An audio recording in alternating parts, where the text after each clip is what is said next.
A quick like and subscribe really helps our channel grow and allows us to bring you even more amazing content. Thank you for your support. I never thought I would find myself in a situation that led me to question my own morals over something as simple as a dog and a few disgruntled neighbors, but life has a curious way of throwing challenges our way when we least expect them. My name is Sam, and I've lived in the same cozy house at the end of Maplewood Street for just over 5 years. It had always been a peaceful neighborhood, one where the biggest concern was whether Miss Thompson's hydrangeas would bloom in time for her garden party, rather than petty squabbles or disputes. My trusty companion, Bella, a golden retriever with an insatiable curiosity, quickly became a favorite amongst the neighbors.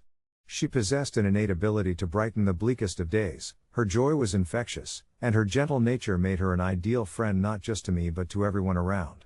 However, a recent encounter had left me wrestling with doubt. Had I crossed a line by allowing Bella to handle things her way? One evening, after a long day at work where the creaking of office chairs and flickering fluorescent lights had drained my energy, I decided to take Bella out for her usual evening run in the backyard. The sky had started to shift into softer shades of pink and orange, and the chirping of crickets began to fill the air, creating the perfect setting for a little relaxation. As I sat on the porch, watching Bella chase her tennis ball, I noticed our neighbors, the Johnsons, arguing animatedly across the street. They had been embroiled in a feud over their new fence, which was apparently too close to the property line. I had overheard snippets of it during my outdoor mornings but chose to remain uninvolved. Those moments of rivalry never seemed to disrupt the usual tranquility of our community, until this particular night. Suddenly, Bella, intrigued by the commotion, stopped mid-chase, her ears perked up, and in a heartbeat, she dashed towards the Johnsons, barking excitedly as she approached. I could see that her spirited barks caught the attention of both the Johnsons and the other family involved in the argument. For a moment, I thought of calling her back. She could either brighten the situation or distract them further. But then another bark escaped her lips, one that projected confidence, asserting her presence as if she held the authority of a canine peacekeeper. Instead of instinctively recalling Bella, I hesitated, watching the scene unfold from the safety of my porch, wondering if she's playfully trying to referee the situation. And just like that, things took an unexpected turn.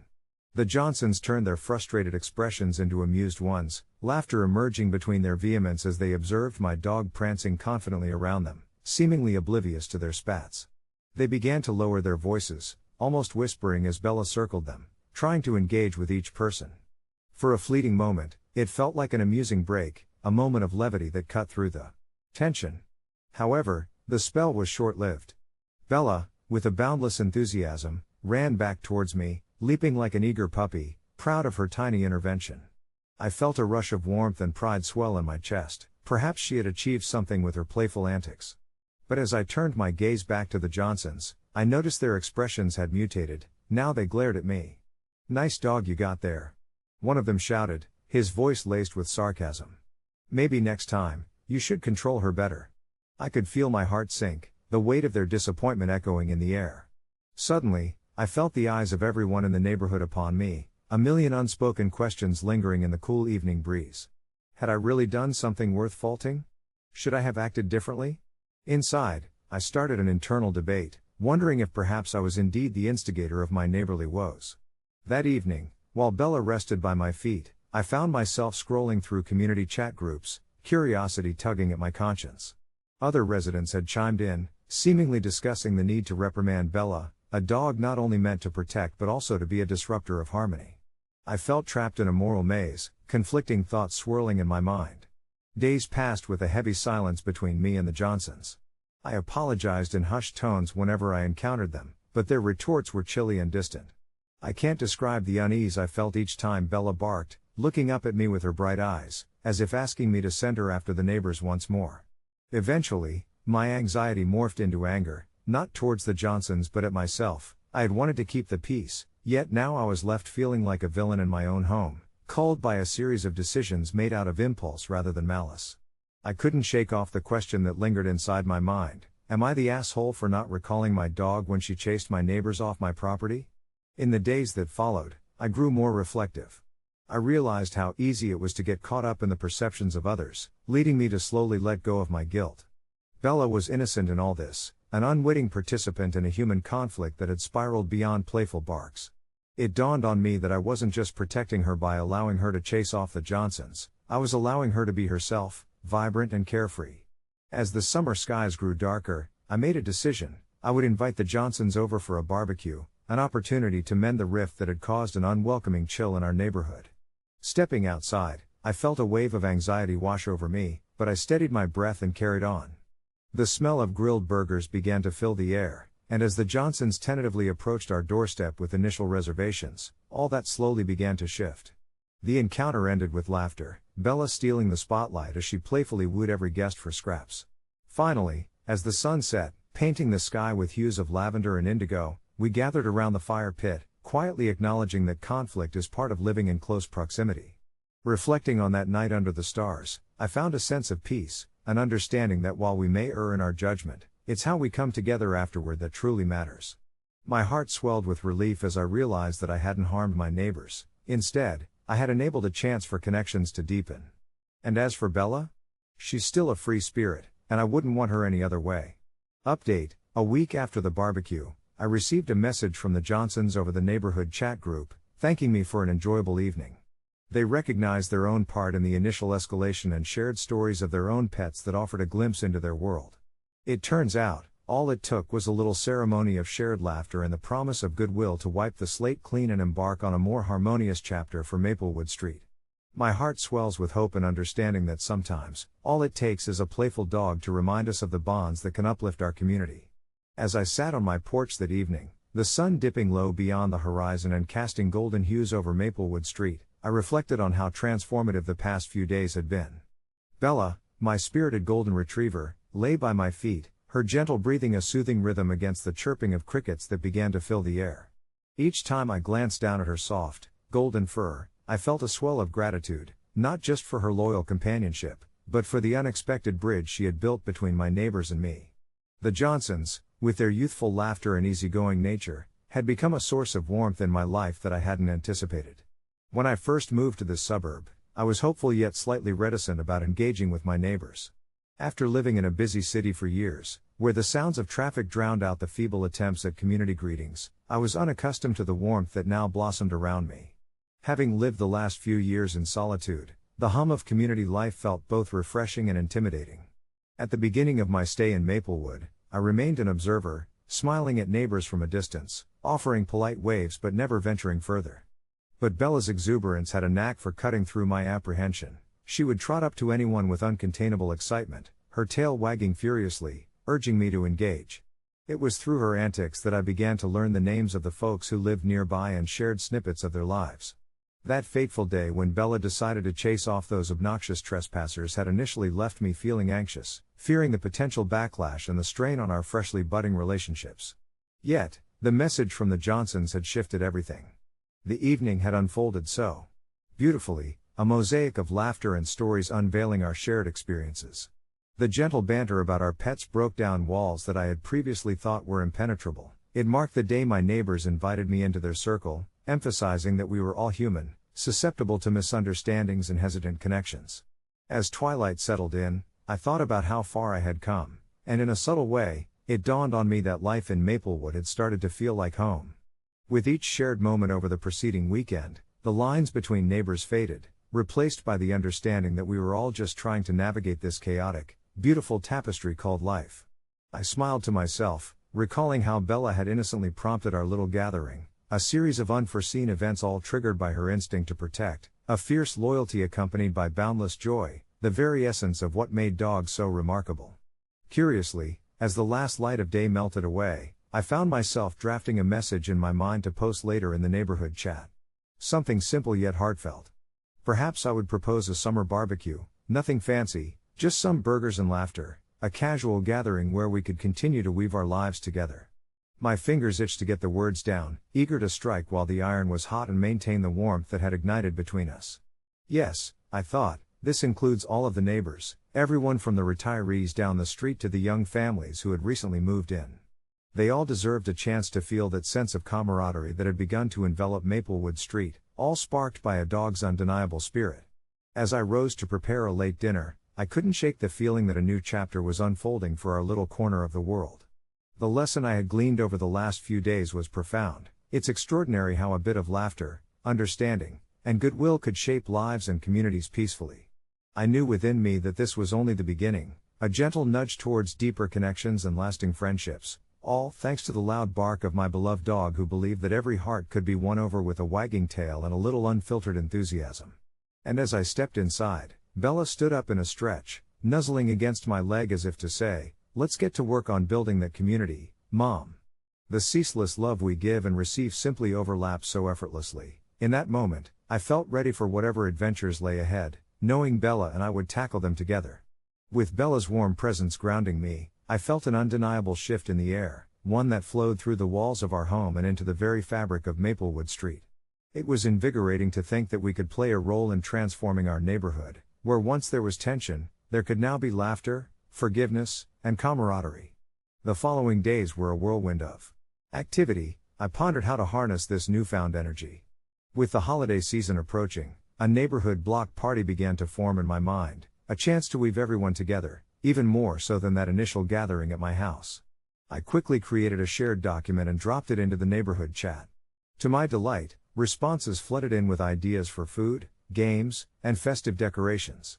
The more the Johnsons and their 2 kids offered up their favorite recipes, the more others contributed their own delicious dishes. It felt like we were collectively crafting a feast that would tell the story of Maplewood Street, encompassing all of our backgrounds and cultures, with Bella's joyful spirit leading the way. As preparations progressed, Bella became my little assistant.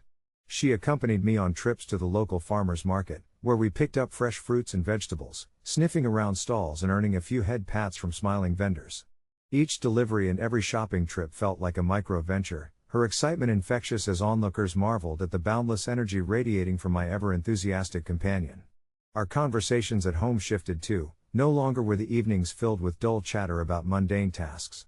Instead, we reveled in brainstorming creative ideas for the party decorations, mixing ideas of string lights with a DIY photo booth featuring props inspired by the quirky personalities of our neighbors. It was a charming banter with Bella by my side, her tail thumping against the floor as if she were adding her own approval to each suggestion. Then came the big day of the block party. Warm sunlight spilled across the street as laughter and hustle filled the once empty spaces. Everyone had pitched in, and our front yard stood transformed into a gathering place adorned with twinkling lights and vibrant banners. Bella darted through the clusters of people, eager to greet everyone, her playful spirit breaking the ice as children giggled and adults shared stories over plates filled with food. It felt as if we had unearthed hidden gems in our neighbors. The taciturn Mr. Harris revealed himself to be a fantastic storyteller, regaling us with tales of his youth, while Mrs. Jenkins brought out an incredible chocolate cake that seemed to disappear within minutes. Throughout that magical afternoon, I found myself reflecting on how just a month ago, stress and uncertainty hung over our neighborhood like a dark cloud, and now, the air was thick with camaraderie and connection. Bella would chase after the kids, barking delightedly as they tossed a frisbee, her playful barks mixing harmoniously with their laughter. Occasionally, one of the little ones would tumble into one of the neighboring groups, and the adults would rush to comfort them, smiles on their faces still. I realized Bella was weaving her charm, encouraging openness, kindness, and unguarded laughter among us all. As dusk approached, an impromptu circle formed around a fire pit, illuminated by the soft glow of lanterns hanging from above. The warmth of the flames complemented the connectedness that blossomed around me, forging bonds between families and thoughts of future gatherings already swirling in the air. By the time the last glow of the sun dipped behind the horizon, I caught sight of Bella nestled comfortably in my lap as we wrapped up the evening, her breath deep in content. A gentle peace enveloped me. It dawned on me that community is born from simple gestures. It is about being present for each other and willingly sharing our lives.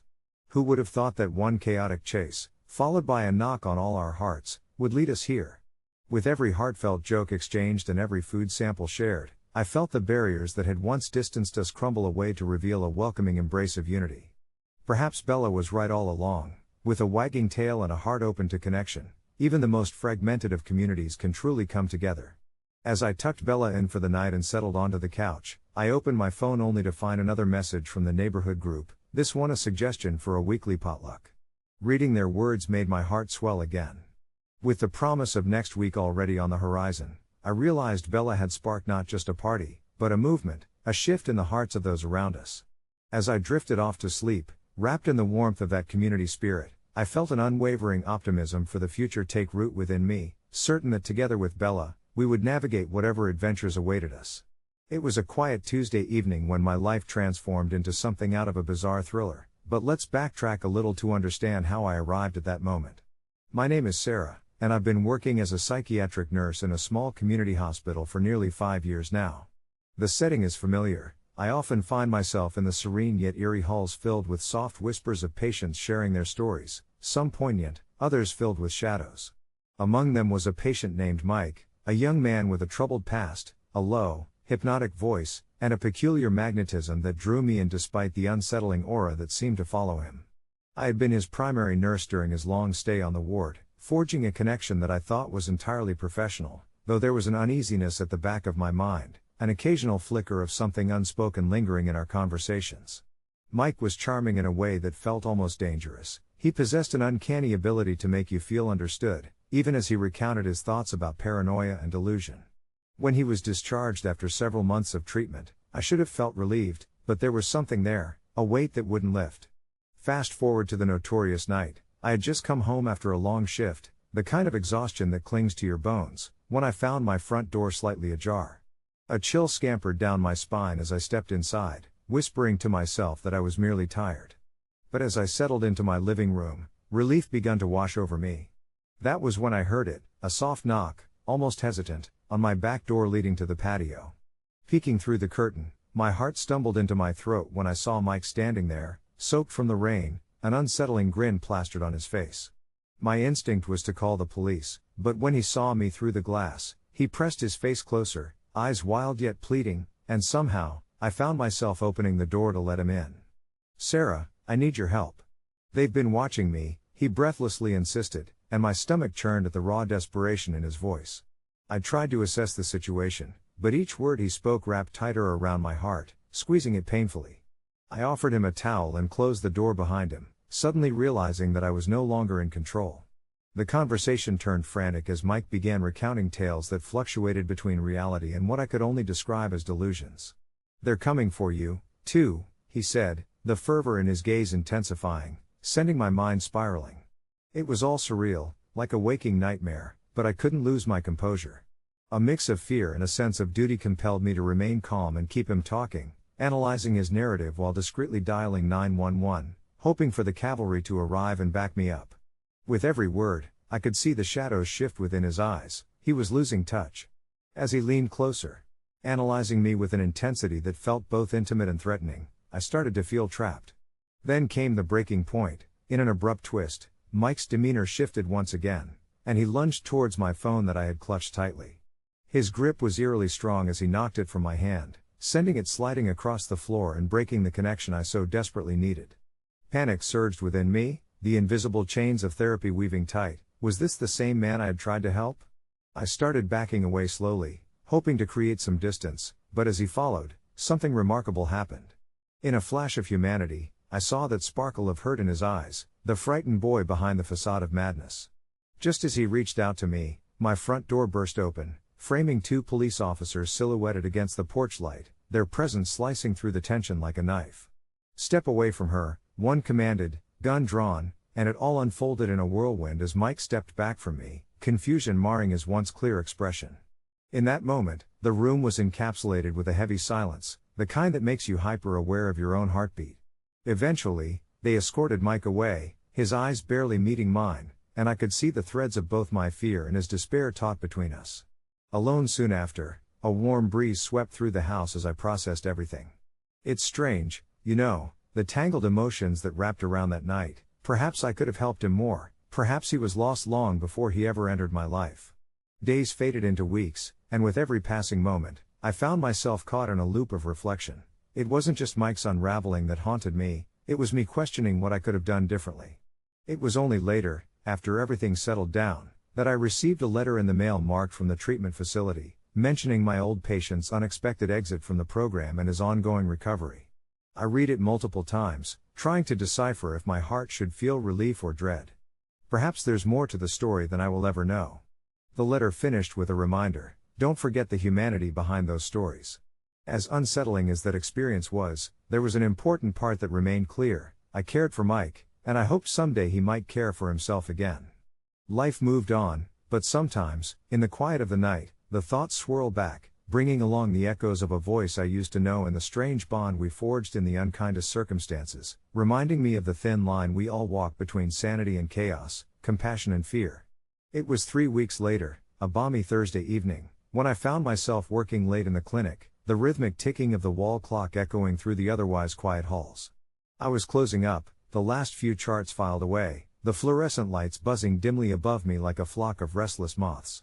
The night was calm, almost too calm, and I was just about to slip my keys into my bag when I felt a chill creep down my spine. I dismissed it as a figment. After all, I had just spent a long day navigating through the delicate balance of life stories, from the elderly woman who knitted memories into her blankets to the teenager grappling with the weight of the world's expectations. Yet, as I stood there in the solitude of the clinic, that nagging sense of being watched gnawed at me. I shook it off, reminding myself that confidence in my closed space usually brought comfort. I took a deep breath and stepped outside, the warmth of the evening air wrapping around me like a cocoon, but the unease didn't fade. As I walked to my car, my thoughts wandered back to my time with Mike. I often wondered how he was coping, whether he had made any improvements since our last session. There was something hauntingly beautiful about the way hope intertwined with despair in his journey, and despite everything, I longed for him to find his way back to himself.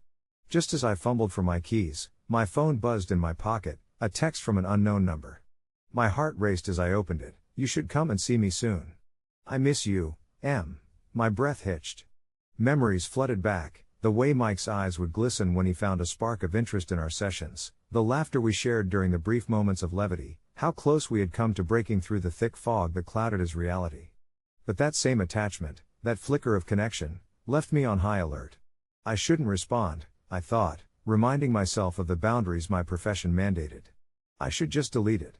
Yet, as I hovered over the delete button, the pulse of reminiscence thrummed in my chest, igniting an impulse to reply just to see if it was indeed him. I paused and then put my phone back in my pocket, deciding to let go before I tangled myself in something I could no longer control. But as I turned the key in the ignition and the engine roared to life, I couldn't shake the feeling that this was far from over. 2 nights later, while I was enjoying a quiet evening with a book, a sudden knock at my door made my heart leap. My golden retriever, Bailey, barked fiercely, a protective instinct radiating from him as I hurried to the door. Peering through the peephole, I felt my stomach drop. Standing there was Mike, looking disheveled and desperate, more like a ghost than the man I once knew. Panic surged through me. I was not ready for this. I contemplated calling for help, but a part of me whispered to give him a chance. Taking a deep breath, I opened the door. There he stood, his eyes wild, hair unkempt, and it was the rawness of his expression that broke my heart. "I need your help," he said, his voice a raspy whisper that dripped with urgency, and before I could react, he reached for my arm, pulling me closer. Bailey barked even louder, but I felt rooted to the spot, caught in Mike's gaze. "I wasn't sure if you'd want to see me, but I couldn't wait any longer." I motioned for him to step inside, a swirling storm of confusion and concern battling inside me. We moved to the living room, where I offered him a seat, my heart thudding as I tried to process what was happening. The familiar weight of compassion and fear settled heavily on my chest as he recounted the fragments of his story, the slip-ups and setbacks, the nights spent wrestling with his demons. I listened, feeling the mixture of heartbreak and a strange thrill of familiarity wash over me. He was treading a dark path, yet there was a flicker of genuine longing in his eyes, a desperate need for connection that reminded me of those old sessions, the times we'd laughed amid the shadows. But then things took a turn as Mike's demeanor shifted, and I could see the tension coil tight within him. "They're coming for me," he said abruptly, his voice dropping to a hush. "They think I did something really bad. But I didn't. You have to believe me." The shift felt like the ground had pulled out from under my feet. "Who, Mike? Who's coming for you?" I asked, my voice barely above a whisper, sensing the fear that washed over him in waves. That's when he revealed the depths of paranoia he had sunk into. He believed that shadows were stalking him, that people from his past were waiting for a moment to snatch him away, and somehow, I was caught up in the whirlwind of it. As he spoke, I could hear the clattering of a brief explanation at the edge of his consciousness, a plan formed out of despair, tied to the letters he'd sent me in those chaotic moments. I realized with growing unease that the very warmth I associated with compassion had now become a vessel for his tangled necessity. I began to dream about how quickly things could spiral. I could replace sympathy with guilt as easily as he tried to pull me into his storm. Yet, I saw the man I once had hoped for trapped beneath wild misinterpretations. Just as I opened my mouth to quell his fears, to reassure him that he was safe here, I heard a rustling outside. Someone was approaching. Mike's eyes darted to the window with a raw panic, and that's when everything escalated. The shadows that lingered in his stories materialized, and his fear became tangible. He sprang from his seat, eyes wide and desperate, grabbing my hand with a grip so tight it almost hurt. "We have to go. They're here, and if they find me." His words trailed off, but the urgency in his voice sliced through the air like a blade. I hesitated, caught in the tumult of emotions, but the moment felt surreal, as if time warped around us. The serenity of the evening had twisted into a throbbing tension. "Mike, wait. We need to figure this out together. You can't just run without a plan," I urged, trying to keep my voice steady, but he was already tugging me toward the door. "They'll take you too. You have to trust me." His eyes burned with a wild light, and though every part of me shouted to resist this surge of madness, to impose rationality in the growing chaos, I found my legs moving as he pulled me into the night. I could hear the whispers of doubts layering over my thoughts, but somewhere deep down, there's something profoundly human about riding the waves of another's fear, an inclination to follow their storm, to understand the depths of despair where only darkness seemed to lie. The echoing footsteps haunted our steps as we dashed down the street. It felt surreal, almost as if we were characters spun from a tale of desperation, and yet beneath all that, there was an unyielding rush of adrenaline, a glimpse of a path forged from compassion tangled within a web of confusion. I wanted to save him, but in that moment, perhaps I was just trying to save myself too. Looking back, the frantic breaths began to remind me of an unanswerable question hovering around our heads: were we running toward liberation or entrapping ourselves deeper in the labyrinth we feared? Then, as if summoned by the force of our shared panic, headlights cut through the darkness like knives, illuminating the street behind us. I felt Mike's grip tighten on my wrist, his breath hitching as we turned to face the sudden glow. A car rolled to a stop, the engine humming like a predator revving its throat. My heart raced, and then time seemed to freeze as I braced myself for whatever came next. Almost instinctively, I stepped slightly in front of Mike, protected from a threat I couldn't yet see, my body caught in a familiar rhythm of the caregiver within, acting even when fear gripped my mind. "Mike," I breathed, trying to keep my voice firm, "we need to plan, think this through." But he shook his head violently, eyes wide with fear, ready to bolt again. I could see a storm flicker in his eyes as he made the decision for both of us. I felt a heavy weight pressing against my throat as I realized, compassion's lane had transformed into a crossroads of uncertainty. The truth began to unfold: perhaps we both needed saving. The car door swung open, and a figure stepped out, their silhouette in the gleaming metal of the vehicle reflecting the fragile light of the street lamps. I could feel the grip of reality loosening in the face of a potential new beginning or terrifying end, the balance stirring in the depths of night as we stood on the precipice of the unknown. As the figure approached, I recognized the familiarity, my heart pounding in recognition that seemed too surreal amidst the chaotic backdrop. "Mike, what are you doing?" A voice cut through the tension, and I turned to see Dr. Stevenson, my colleague who had worked alongside me in the clinic. What was she doing here, at this hour? She seemed to sense how fraught the atmosphere was between us, shifting her weight slightly as she took a cautious step, her expression shifting from concern to focus. "Let's talk, let's reason this through," she said, voice calm yet intense. Mike's breaths quickened as if he was shifting from one world to another. It suddenly dawned on me how tangled compassion could become when placed on the anvil of fear and desperation, and I felt my heart wrestle with the uncertainty unfolding before us. This was the moment where I had to grasp onto hope, where I would have to open my heart and my mind as we crossed the threshold between the known and the unknown. The unexpected meeting with Dr. Stevenson held the potential to pull Mike back from the edge, the place where I could serve as a bridge back to the light. As we stood there, suspended between fear and understanding, I noticed that compassion burned brighter than chaos, shimmering in the starlit night. It flickered uncertainly, but it illuminated the path ahead, a reminder that every tangled story holds the promise of unearthing connections that find their way through the tumult. I felt a sense of calm wash over me there in the darkened street and knew we would find our way back together, however perilous the journey ahead might seem. Perhaps that's where humanity truly lies, within the fragile grace of holding one another close, amid the chaos swirling, our hands reaching out through the night. Only then could we conquer the shadows that threaten our stories. As we turned to Dr. Stevenson, the night seemed more forgiving, and I prayed that in this moment, we could begin to untangle the fears that had led us here, towards something far more profound than madness, awakening together instead of sinking deeper into despair. The uncertainty that loomed ahead bore a strange familiarity, and I simply hoped we would find solace, for not just Mike or me, but for the stories ahead yet unseen, for every whispered echo that called for healing amongst all the chaos. In the silence that followed, the possibility flickered, grounded by the echoes of connection coursing through the night, waiting for us to embrace the humanity tethered beneath it all.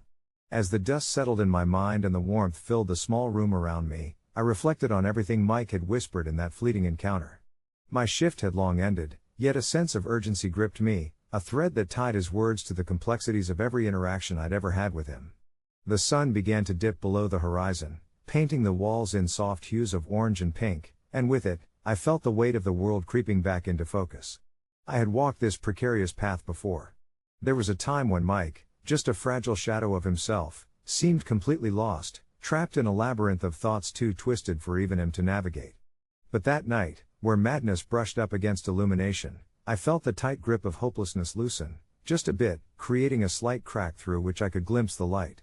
It was the small moments often overlooked that mattered most, a shared laugh that rang loud in the sterile walls of the ward, the fleeting connection in his gaze when I acknowledged him as more than just a patient, more than a puzzle I needed to solve. But as the memories danced before me, brutally reminding me of the fine line we walk between compassion and discomfort, dread began to claw its way back into my heart. What if the fragile sense of connection I felt was merely a delusion crafted by my desperate desire to help? The very thought sent a shiver down my spine. I resolved to push those questions aside. It was an old practice now, known well to the long hours of solitary reflection I'd grown accustomed to. But before I could truly quiet those nagging voices, my quiet evening was shattered by the piercing sound of my phone vibrating on the table, the screen flashing Mike's name. With trembling hands, I answered, bracing myself. "Hello?" I said, my voice barely a whisper. "Nina?" He breathed, and in that moment, his shaky tone pulled at every empathic nerve in my body. I need help." There was a gravity there, a pull towards desperation that roused something instinctual in me to act. "Where are you, Mike?" I maintained a calm exterior, heart beating as I rushed through the options in my mind. "I don't know where I am," he stammered, and I could hear it, the panic rising, the desperate search for safety in his words. I think I'm near that old park we used to walk through." It took a moment for the weight of that realization to settle, a place that had once been so alive, filled with laughter and shaded paths, now turned into a shadow of its former self. "Mike, listen to me. Stay where you are, I'll come find you," I instructed, already scrambling to grab my keys and jacket. Each step felt heavy, yet the thought of him lost in either a physical or emotional wilderness spurred me on. When I pulled into the ghostly remnants of what had once been a lively sanctuary of tall oaks and vibrant flower beds, it felt like a scene from a forgotten story, crickets chirping a haunting lullaby, leaves rustling softly as if urging me on. It took only minutes to locate him, sitting despondently on a bench half hidden beneath the low-hanging branches. His profile was gaunt and shadowed in the open-air husk of winter, but in the dim moonlight spilling overhead, I could see the tears glittering in his eyes. "I just wanted to talk," he whispered, and my heart ached. The cold seeped through my clothes as I took a seat beside him, all the while fighting the shiver fluttering through my body, reminding me of the human connection that can exist even in the most desolate circumstances. A dialogue unfolded, several unspooled threads weaving back toward connection amidst a tangle of confessions. He spoke of the darkness threatening to consume him, but as he spoke, I found something comforting in the cracks and fissures of his voice, a raw authenticity that danced around the pain like a delicate flame. "There's something almost beautiful about feeling this lost," he murmured, and in those chilling words, I understood, it didn't change the reality of his suffering, but every emotion held a sliver of the human experience. I wanted to guide him back, to show him that clarity mingled with chaos and that we could reclaim those paths we once trod together. As the moon hung low, illuminating our faces with a ghostly glow, I reached for his hand. This time, it was him who hesitated, uncertainty etched into his expression. "You've always been kind, too kind for someone lost like me. Everything I feel is close to breaking, like I'll never learn how to navigate through this world," he said, fear rippling through his voice. "I'm afraid I might drag you down with me." "No," I said softly, realizing how much I believed in that statement. "That bond you formed with me, it doesn't weigh us down. It helps lift us up. We can find the strength to navigate despair together." Silence enveloped us, but rather than feeling empty, it felt like an embrace drawing us closer. Underneath the moon's watchful eye, we began to reconnect, to patch the frayed edges of our story, lingering not just in despair but in the beautiful, fallible nature of healing. As the night deepened and dawn beckoned from the horizon, stirring the world awake, I felt lighter. In the chaos of human connection, we discovered the tether that keeps us bound together, breathing shared humanity in a moment that could have quickly spiraled out of control. I knew we couldn't predict where this would go, but for now, it was enough to simply exist in this uncertain space, vulnerable, yet courageous, grappling with both the shadows behind us and the flickering light ahead. As I walked him home, each step a silent agreement to embrace the painful honesty of our lives, I couldn't help but feel that every whisper of pain forged a story worth sharing, inviting echoes of hope amidst the cycles of despair. And somewhere within that narrative, we might find a way forward, not just for ourselves but for the tangled voices yearning for embers of care that we all needed now more than ever. It started as a typical Tuesday morning for me, the usual gray light filtering through the half-drawn curtains and the sounds of the neighborhood waking up. I shuffled into the dim kitchen, coffee brewing, thoughts racing ahead of me like they often do. I was just 2 weeks into my new job as a healthcare data analyst, and despite the monotonous tasks, I found myself strangely excited, like this was my first little step into a big, adult world. I had been vying for this position ever since I graduated, earning my degree with the hopes of making a real impact in the world of health services. My enthusiasm, however, took a strange twist when I received a call from my boss that day. He told me there had been a mix-up with patient records at a nearby clinic and that I would need to come in at the end of the day to help fix it. As someone who had always valued personal privacy and the importance of confidentiality, I was unsettled. The notion of accessing sensitive patient files made me shiver, but I shook off the discomfort, reminding myself this was part of my job. Fast forward to the evening, and I entered the clinic, feeling a knot in my stomach. The fluorescent lights above buzzed ominously as I was introduced to the IT team and pointed toward a small room cluttered with outdated computers. That's when I encountered her, Melissa, a nurse who seemed to embody calm in the storm of disarray surrounding us. As we sat together trying to untangle the mess, I tried to keep things lighthearted, joking about the nature of paperwork and technology, but she quickly quieted. "Just remember, HIPAA violations are serious," she said, her voice low and slightly unsteady.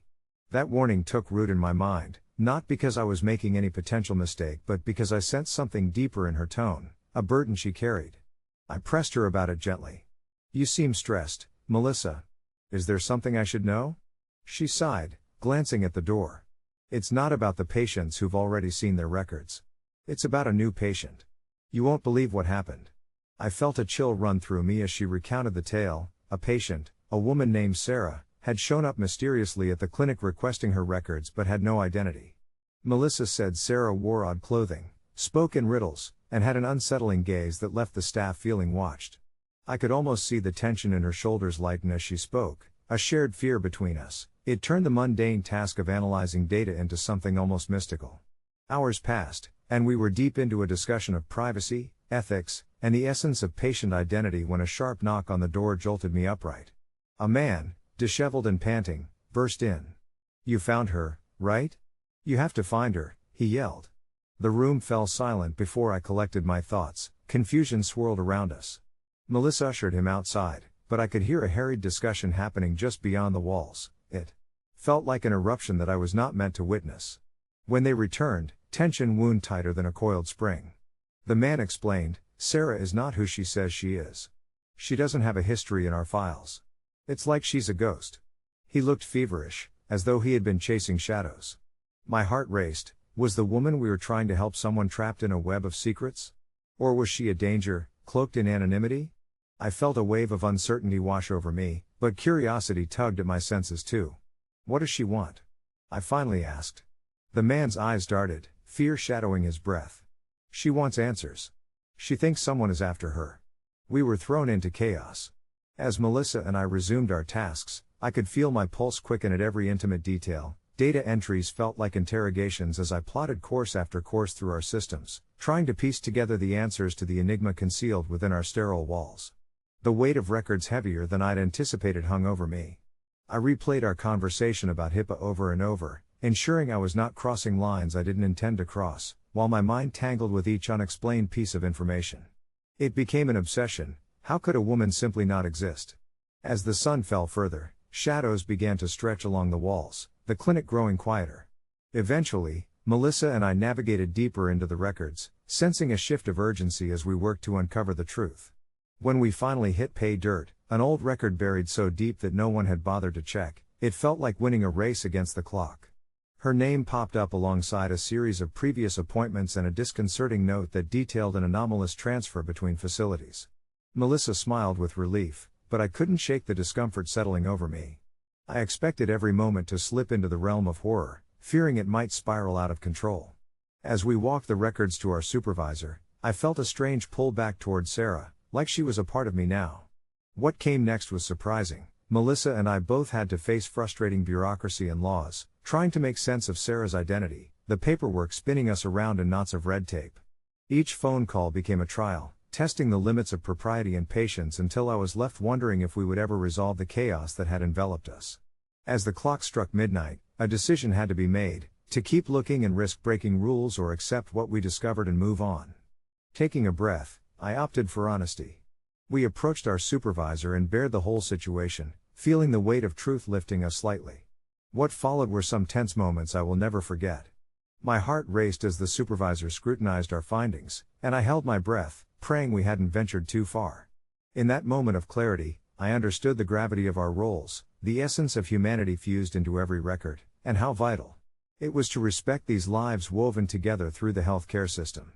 As for Sarah, the answer came swiftly. The right personnel followed up, though I never learned what fate awaited her. I left the clinic that night exhausted yet relieved, acutely aware that the thrill of ethereal mystery and the deeply rooted seriousness of caring for patient identity often clash in the world of healthcare. Months passed after that fateful evening, and the experience began to fade into a soft recollection, just another tale tucked into my mind, woven among the many threads of my career. Then, one quiet Sunday afternoon, I received a familiar message. It was Melissa. "Hey," it read, "you won't believe what I've just found out about Sarah." Curiosity surged through me, and as I read, I couldn't help but wonder if I hadn't just become part of the story of someone who had carved their existence between identities.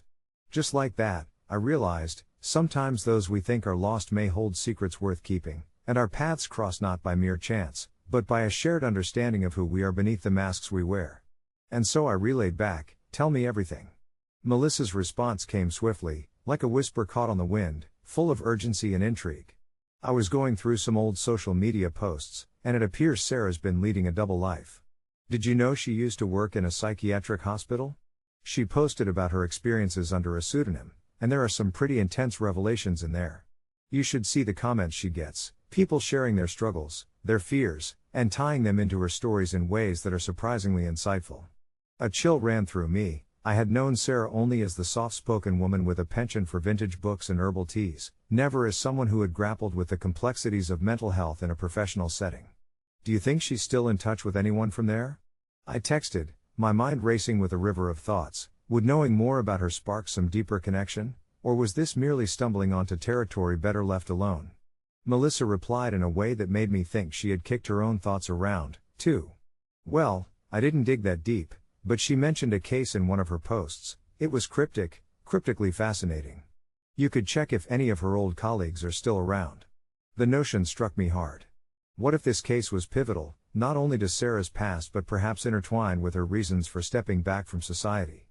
Instinctively, I felt a wave of empathy wash over me mixed with a hint of dread. I couldn't help but picture Sarah, clocking in day after day, carrying the weight of another person's pain, while she herself might have been drowning in her own struggles. The next day was a haze of mixed emotions, curiosity mixed with caution. Somewhere within me, a voice cautioned against delving too deep, reminding me of my role as the friend of the storyteller, not the investigator. But I felt that I couldn't just let this mystery slip through my fingers. Before I knew it, I began my search, tracking down various forums where ex-employees shared their experiences. Each thread unraveled new layers, pieces of a puzzle that felt achingly familiar. Eventually, I stumbled across a name that stood out, Dr. Hargrove, Sarah's former supervisor. The reviews of her were a mix of reverence and caution, as people praised her for her intuition but also warned of her unwavering intensity. Feeling daring, I reached out to Dr. Hargrove via LinkedIn, but the message sat unanswered for weeks as I tried to balance my fascination with an uneasy sense that I was intruding on something far more personal than I could understand. Then, almost unexpectedly, the notification popped up, a quick blip that sent adrenaline coursing through me as I read Dr. Hargrove's reply. Let's discuss. How did you come to know Sarah? I paused, contemplating how to respond, businesslike, or friendly and casual, but in the end, emotion tugged at me.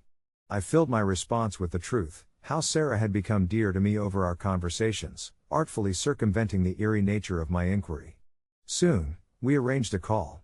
As we spoke, Dr. Hargrove shared fragmented tales of Sarah's time in the ward, illuminating flashes of bravery amidst darker times, illuminating how she had been a fierce advocate for her patients' rights. It felt like I was sitting on a springboard, ready to leap into the unknown depths of Sarah's past, and yet I could hardly breathe as she detailed an incident with a patient that almost garnished Sarah both admiration and ire within the hospital community. She pushed boundaries in ways that rattled some of the staff, the doctor described, her voice steady yet tinged with endearment. She believed in radical empathy, often becoming too emotionally involved in her cases. It led to a very critical incident that forced her to reevaluate her place in the world. My heart raced at the weight of her words. I realized that Sarah held stories that might shatter what I thought I knew of her. They were pieces of her soul woven into those moments, and whether she shared them freely or kept them locked away, they remained an inseparable part of her journey. As the call ended, a lingering question hung in the air. Was this knowledge something I should reveal to her, or would it expose vulnerabilities that Sarah had worked hard to conceal? In the following days, my heart grew heavier, crafting narratives in my mind where revealing this truth brought only pain. One night, unable to sleep, I took the plunge. I texted her, my fingers trembling over the screen. Hey, can we talk? I found out some things about your past. Silence enveloped the air, thick and awkward as I stared at my phone, half hoping for a reply but equally dreading it. When her response finally came, it read simply, about what? My pulse quickened. She had a right to know that her reflections had inspired earthquakes in someone else's life. I told her everything, all at once, my heart racing, projecting my excitement while fearing the abrupt end of our connection. It was futile to deny, she was a storyteller in every sense. But Sarah's reply was slower this time, each dot cueing a new pang of anxiety within me. The chat fizzled out, leaving a stuttered beat of anticipation hanging thick in the air. With each passing minute, I replayed every detail, how brave she had been, how compassionate her words were, yet I feared for the memories that the shadows carved into her spirit, one she may not wish to confront. When she finally typed, I didn't think anyone would ever ask me about that.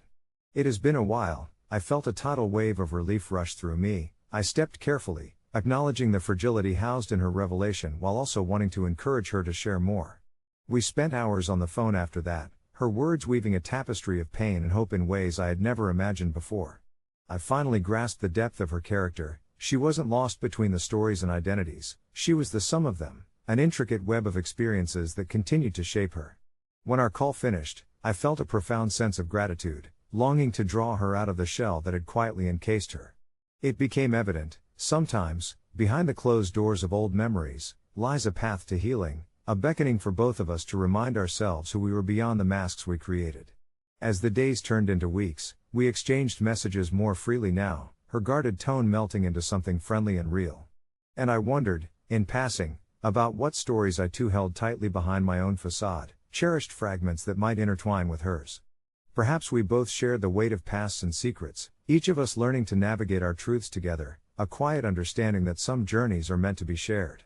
And so, in this tangled dance of revelations, Melissa's message came to echo within me. Sometimes those we think are lost hold secrets worth keeping, and who knows? Perhaps in every hidden truth lies the potential for connection greater than we could ever envision. Melissa's response was instant, a flurry of text that felt both electric and weighty.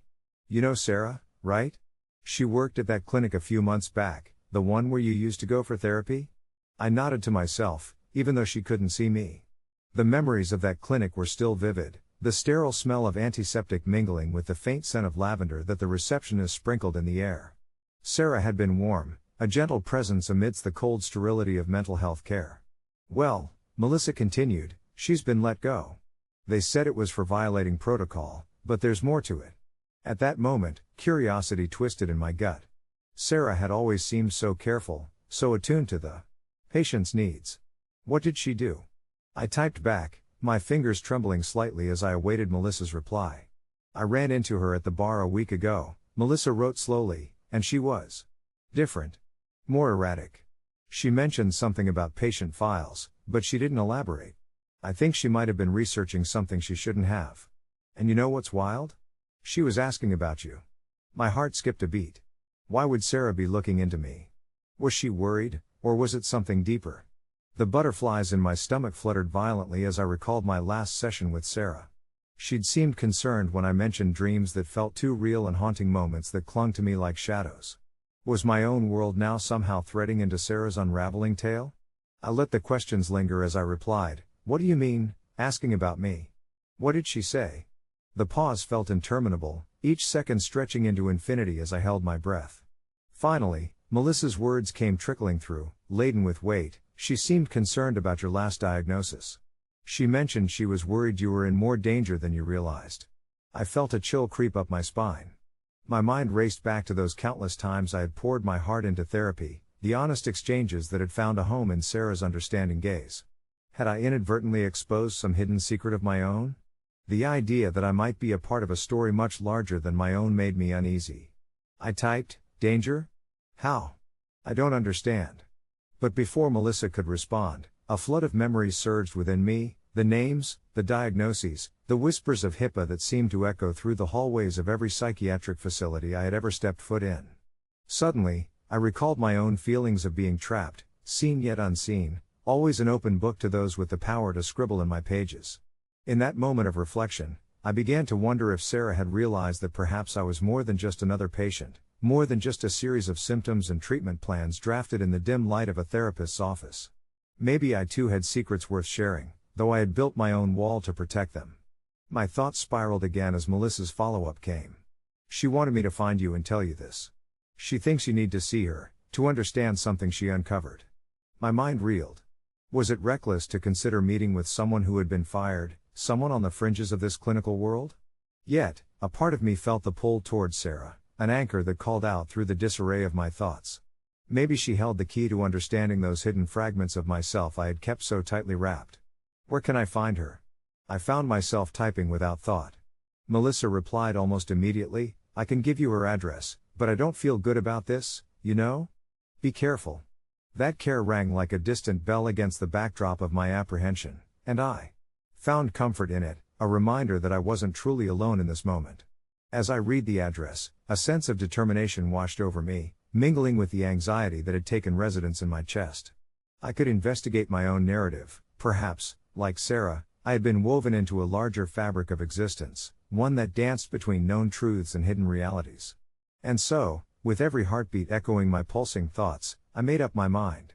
I needed to meet Sarah, to forge a connection that could shed light on her mysteries and perhaps my own. The sun dipped low in the sky as I prepared myself for the encounter. I felt the shapes of the shadows outside elongate, stretching toward the horizon, much like the threads of fate pulling us together. As I drove toward her address, the scenery blurred by, each mile marked with a question, a longing, an eagerness to embrace whatever awaited me.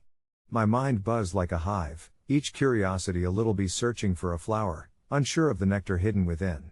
Would I find answers to my own buried truths, or would I unravel the deeper meanings behind Sarah's journey? I parked outside a modest apartment complex that looked both inviting and intimidating, and as I stepped out of the car, a strange calm settled over me, settling the racing thoughts tumbling like jumbled leaves in the wind. I approached her door and raised my hand to knock, my pulse quickening as I fought the urge to turn back. Then, before I could second-guess myself, I knocked. Each sound echoed like a heartbeat against the wood. I stood there, waiting, breath held. It felt as though the world had condensed into this moment. A few moments passed before the door creaked open, revealing Sarah's familiar face, though it seemed altered, marked by worry and disarray. Her eyes flickered with recognition and a hint of relief, as if she had been bracing herself for this moment. "You came," she said softly, and just like that, I stepped over the threshold, into her story, our stories united, as curiosity whispered infinite possibilities of truths yet to be revealed. And as I crossed into her living space, amidst the clutter of papers, stray books on mental health, and empty coffee cups, that sense of connection blossomed, cradled in the realization that perhaps every secret worth keeping leads us not just into shadows, but toward the light of understanding ourselves and one another. It started with a mundane moment in our living room, me scrolling through my phone while my husband, Lucas, slumped into the couch, engrossed in a video game that he was utterly convinced was the best thing since sliced bread. The air buzzed with the sounds of gunfire and explosions while I obediently pretended to laugh at the banter with his online friends despite feeling an unsettling knot growing in my stomach. We'd been married for 3 years, and while I cherished our relationship, I constantly battled with the memories of what I had left behind when I'd moved to this small town to build a life with him. The friends I had slowly slipped away, and as a result, my social calendar had dwindled to much less than I would have hoped for. So, when I received the invitation that I knew he would despise, an opportunity bloomed inside me like a flower in the desolate landscape of our evenings. It was from my college friend, Mia, who had just moved back to town and was hosting a small get-together for everyone. Mia thrived in social settings, drawing people in like moths to a flame, while Lucas preferred his solitude, avoiding social interactions like a bear dodging the hunter. I wrestled with the ethical side of my decision all day, but each time I imagined how much I missed seeing familiar faces and sharing laughter, I put down the guilt and picked up the thrill of acceptance. I typed a quick response to Mia, accepting the invitation for both of us before I could think it through entirely. The day of the gathering arrived, and the very moment I mentioned it to Lucas, expecting a mild protest at worst, I was met with incredulity. His face morphed from confusion to disbelief, and he wordlessly stared at me as though I had grown a second head. "You invited me to a party? I don't want to go," he said flatly, his voice steady but the tension unmistakable. I felt the heat of his disappointment. Still, I couldn't bring myself to apologize for something that, in my mind, was necessary. "It'll be fun," was all I managed to say, hoping to sound convincing. His muted reply stung, but I reasoned if he could join in the effort, maybe he would learn to enjoy it, and we could reconnect with some of the people who made my past feel vibrant. But as the evening approached and the prospect of the gathering loomed, I could sense his resistance tightening like a noose around my chest. As we drove to Mia's place, the silence between us felt oppressive. Lucas gripped the steering wheel tightly, his knuckles almost white against the leather, while I attempted conversation after conversation, each met with curt replies or muttered affirmations that fell flat. Reaching Mia's house unleashed an abundance of laughter and warmth, an intoxicating air that enveloped me the moment I stepped inside, but it was clear Lucas felt anything but welcoming. I introduced him to everyone, jubilantly urging him to loosen up, to mingle, but the feeling of his reluctance followed us like a shadow. Moments turned into an unrelenting ebb of discomfort as I found joy in reconnecting with old friends while he lingered at the edges, the distant figure who carried an invisible wall. I pulled away to check on him periodically, but his responses became fewer, shorter, almost strained. By the time the clock struck mid-evening, the festive mood turned sour under the weight of an unspoken animosity. Lucas had remained isolated, the distance muting the laughter and the cocktails swirling around me. My heart sank each time I caught a glimpse of his expression, somewhere between hurt and annoyance, and in that moment, I realized I had prioritized my desire for connection over his comfort. The party blurred into the background, and my resolve to stay strong began to quiver. Finally, as Mia initiated a group game that required partners, I looked at Lucas, who did his best to smile through clenched teeth but didn't move an inch. As the laughter erupted around me, I missed the sparkle of life in his eyes, and guilt washed over me as I felt trapped by my own choices. I wished desperately to turn back time, to have that moment at home again where I could have refused Mia's invitation from the start, protecting both my husband and myself from this brewing discord. With a heavy heart, I made my way back to Lucas, the laughter drowning in the realization that I could pull him back, but devoid of the spark that had brought me here. He was slipping away. "Can we leave?" he asked quietly, and my heart twisted painfully as relief finally washed over me. "Of course," I replied, the tension easing as I felt a mutual understanding wrap around us like a thin, tawdry blanket. We slid out of the warm embrace of the house, leaving behind echoes of laughter and familiar faces, heading home where I vowed to make amends. In the following days, the silence was laden with the weight of unspoken thoughts. Eventually, we found ourselves in that same living room again, this time under a calm atmosphere, the sun setting peacefully outside as we sat down together, his eyes meeting mine. I laid it bare, the guilt and the desire for understanding. To my surprise, Lucas shared his feelings too, expressing that my actions, while not malicious, had cast him aside in a moment critical to my rediscovery. It was an eye-opener for both of us, becoming a defining moment where we learned the importance of communication and the necessity of being both partners and friends. In hindsight, I understood I must never take liberties on his behalf again, and he recognized that while solace could be sought in our shared moments, it wouldn't always be his preferred silence. As I reflect on our story, I can't shake the feeling that we grew stronger that day. The tension that once lingered became a stepping stone for a deeper understanding. We laughed at the irony that tied our lives, realizing we were indeed partners in a balancing act of friendship against the backdrop of love. I share this now in hopes of letting others see the importance of clarity and connection in relationships, learning to stand side by side instead of drifting apart into uncertainty. And just when I thought it was the end, Mia started planning a redemption gathering, this time with the option to bring a partner. Consider our invitation for both of us a rather thoughtful approach that respects boundaries while still allowing for growth and connection. Ah, the irony and beauty of relationships. Perhaps the silver lining was that out of miscommunication, we discovered a deepened bond. As I gazed at the invitation clutched between my fingers, a soft breeze wafted through the open window, carrying with it the scent of early spring flowers blooming outside. It felt strange, looking over the neatly penned names and the proposed date that loomed on the horizon. The redemption gathering, as Mia had labeled it, presented a fresh opportunity that was both exciting and nerve-wracking. Reflecting on the past months following that heated argument with my husband, Alex, I found myself in a space that was surprisingly contemplative. The first gathering had been a disaster, awkward silences, forced laughter, and the sense that I had dragged Alex into something he genuinely disliked. The more I thought about it, the more guilt weighed heavily on my heart. Yet, that challenging experience seemed to have nudged us in the right direction. We had talked more openly since then, sharing our thoughts on expectations, personal boundaries, and what we truly wanted from our relationships, both with each other and with others. Still, the prospect of attending this new gathering brought back a flicker of anxiety. What if things went sideways again? What if Alex withdrew into himself, refusing to engage? The mere thought made me slightly nauseous, but I also had found that these moments of discomfort often led to the most profound growth. That evening, as the sky transitioned to a soothing shade of deep blue, I mustered the courage to broach the subject with him. Sitting across from Alex at our small kitchen table, I watched the light from the overhead fixture cast gentle shadows on his face. His brow furrowed as I laid out the details. "Can we talk about Mia's gathering?" I started, my voice steady but my heart racing. "She's decided to have a second one, and this time, it's open to partners." Alex lifted his gaze from the fork he was idly spinning. I could see the flicker of interest behind his eyes, though a shadow of tension clung to the corners of his mouth. "Are you serious?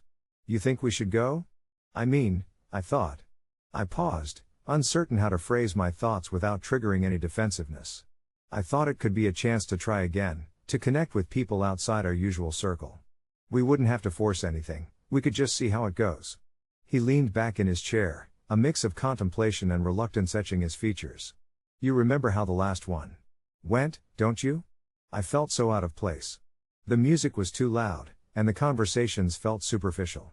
"I do," I said softly, reaching across the table to take his hand. "But we've had some time since then. I think we've both grown a bit. Plus, maybe we could come up with a plan together to make it more enjoyable for you. You can be involved with the choices this time."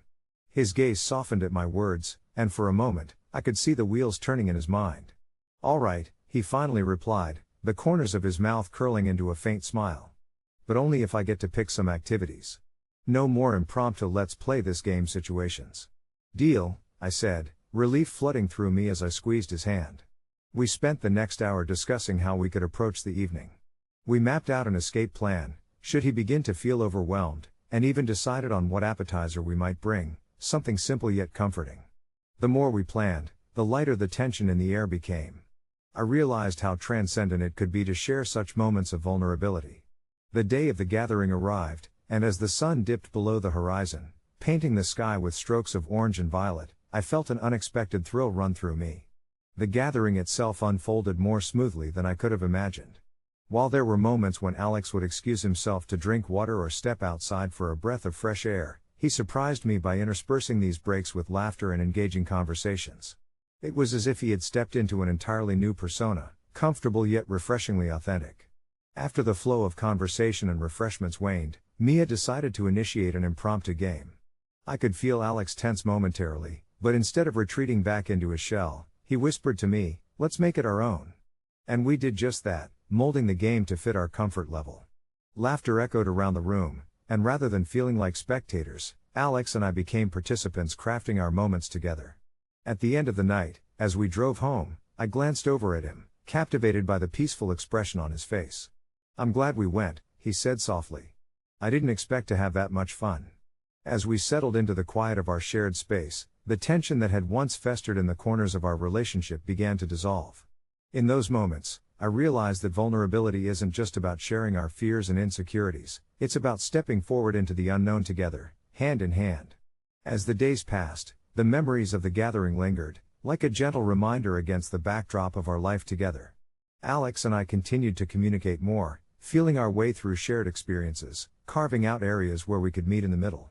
The bond we forged grew deeper with each conversation, every shared smile, and even the silences no longer felt heavy, but rather embraced the soothing rhythm of companionship.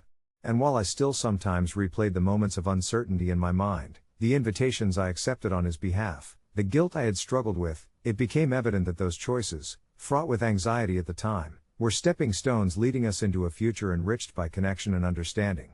With that in mind, I wrote a quick update to this story, unsure of how many might resonate with our experience but hopeful that it might provide a glimmer of peace for others. It might seem trivial, the little triumphs we achieve through discomfort, but in the grand tapestry of love and relationships, those moments are what fill the edges with color. In the end, it wasn't simply about whether or not I was the asshole for inviting Alex without his consent. It was a journey reflecting the beautiful complexity of partnership, each misstep becoming an opportunity for growth, each reluctance morphing into newfound strength. Together, we explored the intricate dance of acceptance and trust, our love flourishing amid the chaos. Sometimes, that's exactly what a relationship needs: a little risk, a little vulnerability, and a whole lot of love. As Mia's redemption gathering drew closer, my heart danced with anticipation, caught somewhere between excitement and nerves. I found myself daydreaming about what this gathering would entail: a cozy evening filled with laughter, warmth, and the reassuring hum of conversations weaving through the air like an old, familiar song. It was a promise of new beginnings, a chance to mend what had frayed and bring Alex and me closer to not only Mia but to the people who may have misinterpreted our earlier miscommunication. In the weeks leading up to the event, Alex and I delved into the depths of our partnership, discussing our feelings and expectations, both on a personal level and regarding our relationships with others. I was struck by the realization that communication, though often challenging, was a powerful tool we could wield together. We shared late nights filled with whispered confessions, laughter echoing into the dark, and moments of shared silence that spoke volumes more than words ever could. It wasn't easy, but as we navigated this terrain, I felt an unwavering sense of connection growing, blossoming amidst our conversations. The night of the gathering arrived with a crispness in the air, a soft embrace of autumn welcoming us at Mia's doorstep. She had transformed her living room into a comforting haven, with soft string lights casting a warm glow over the assembled group. Instantly, the atmosphere felt alive, buzzing with shared energy and the promise of heartfelt interaction. I looked at Alex, who stood beside me, his expression a careful blend of curiosity and cautious optimism. As we walked through the door together, I felt the weighted ties of my earlier mistake lifting, replaced by the buoyant possibilities of a shared experience. Mia greeted us with open arms, her smile a bright beacon amid the gathering crowd. The moment we stepped into that room, I realized how surrounded we were by friends who genuinely cared about our happiness, people who understood the complexity of relationships and were there not to judge but to embrace the beautifully messy journey we all traveled. As introductions floated around the room, I noticed Alex relaxing, allowing himself to be drawn into conversations, laughter bubbling forth as we mingled with others who had experienced feelings of alienation fully. We shared stories about misunderstandings and unexpected turnarounds, forming connections between kindred spirits navigating similar paths. The more I watched him engage with others, the more my heart swelled with love and appreciation for how far we had come. It was in this environment of acceptance that we began to open up further to one another, Alex sharing his initial apprehensions about the gathering, revealing how caught off guard he had felt when I accepted the invitation without discussing it with him first. The honesty in his voice was disarming, but I also recognized a hint of admiration, a testament to the connection we were fostering. Later in the evening, Mia gathered everyone around for a moment of reflection, inviting us to share something meaningful we'd learned about ourselves in recent times. As we went around the circle, I noticed the vulnerability threading through our words, with each story of miscommunication and growth echoing the themes of understanding and acceptance. When it was my turn, I spoke of the lesson I learned through this experience, emphasizing the importance of consent and the value of surprises wrapped in consideration. I could see Alex's eyes widening slightly in surprise, And at that moment, it struck me, together, we had crafted something beautiful from the raw edges of our previous missteps. As the night wore on, a gentle mix of nostalgia and hope enveloped me, and I felt an overwhelming gratitude for the way life unfurled itself before us like a tapestry continuously being woven. I realized that relationships are not dictated by the occasional blunders but are reinforced by our willingness to learn and grow through each encounter. Perhaps, in the grand scheme of love and partnerships, our moments of uncertainty were just stepping stones leading us toward greater intimacy and understanding. Later that night, we found ourselves heading home, the streets illuminated by the soft glow of street lamps. The silence between us felt comfortable. It was filled with understanding, shared smiles, and the occasional laugh as we recounted comical exchanges from the gathering. The past few weeks resonated within me as I took Alex's hand, understanding that our connection had woven a safety net beneath us, cushioning us from the chaos of life's little storms. The curious beauty of relationships was revealed, a mosaic crafted not merely from harmonious moments but from painful lessons, fractured expectations, laughter, and love, that weave into something extraordinary when nurtured tenderly over time. And as we settled into our evening routine, I felt lighter, the shadows of doubt fading far into the background. I realized that I wouldn't change a thing about our experience, miscommunication included. It simply added depth to our journey, breathing life into our bond. I knew then that we'd constantly be evolving, finding new ways to express our love and support for one another, always navigating together, ever so intricately, through the beautiful tapestry of our lives. The air hummed with the promise of tomorrow, and as I turned to sleep, I felt an exciting tranquility flow through me, offering ripe possibilities like a still river waiting to be explored. In a world that sometimes feels strained by the clamor of differing tongues, I found myself at the center of a linguistic tug-of-war with my husband, Tom. I've always had a deep passion for the German language. It had been a part of my life since I was a child, nurtured by bedtime stories my grandmother would tell me in her lilting accent.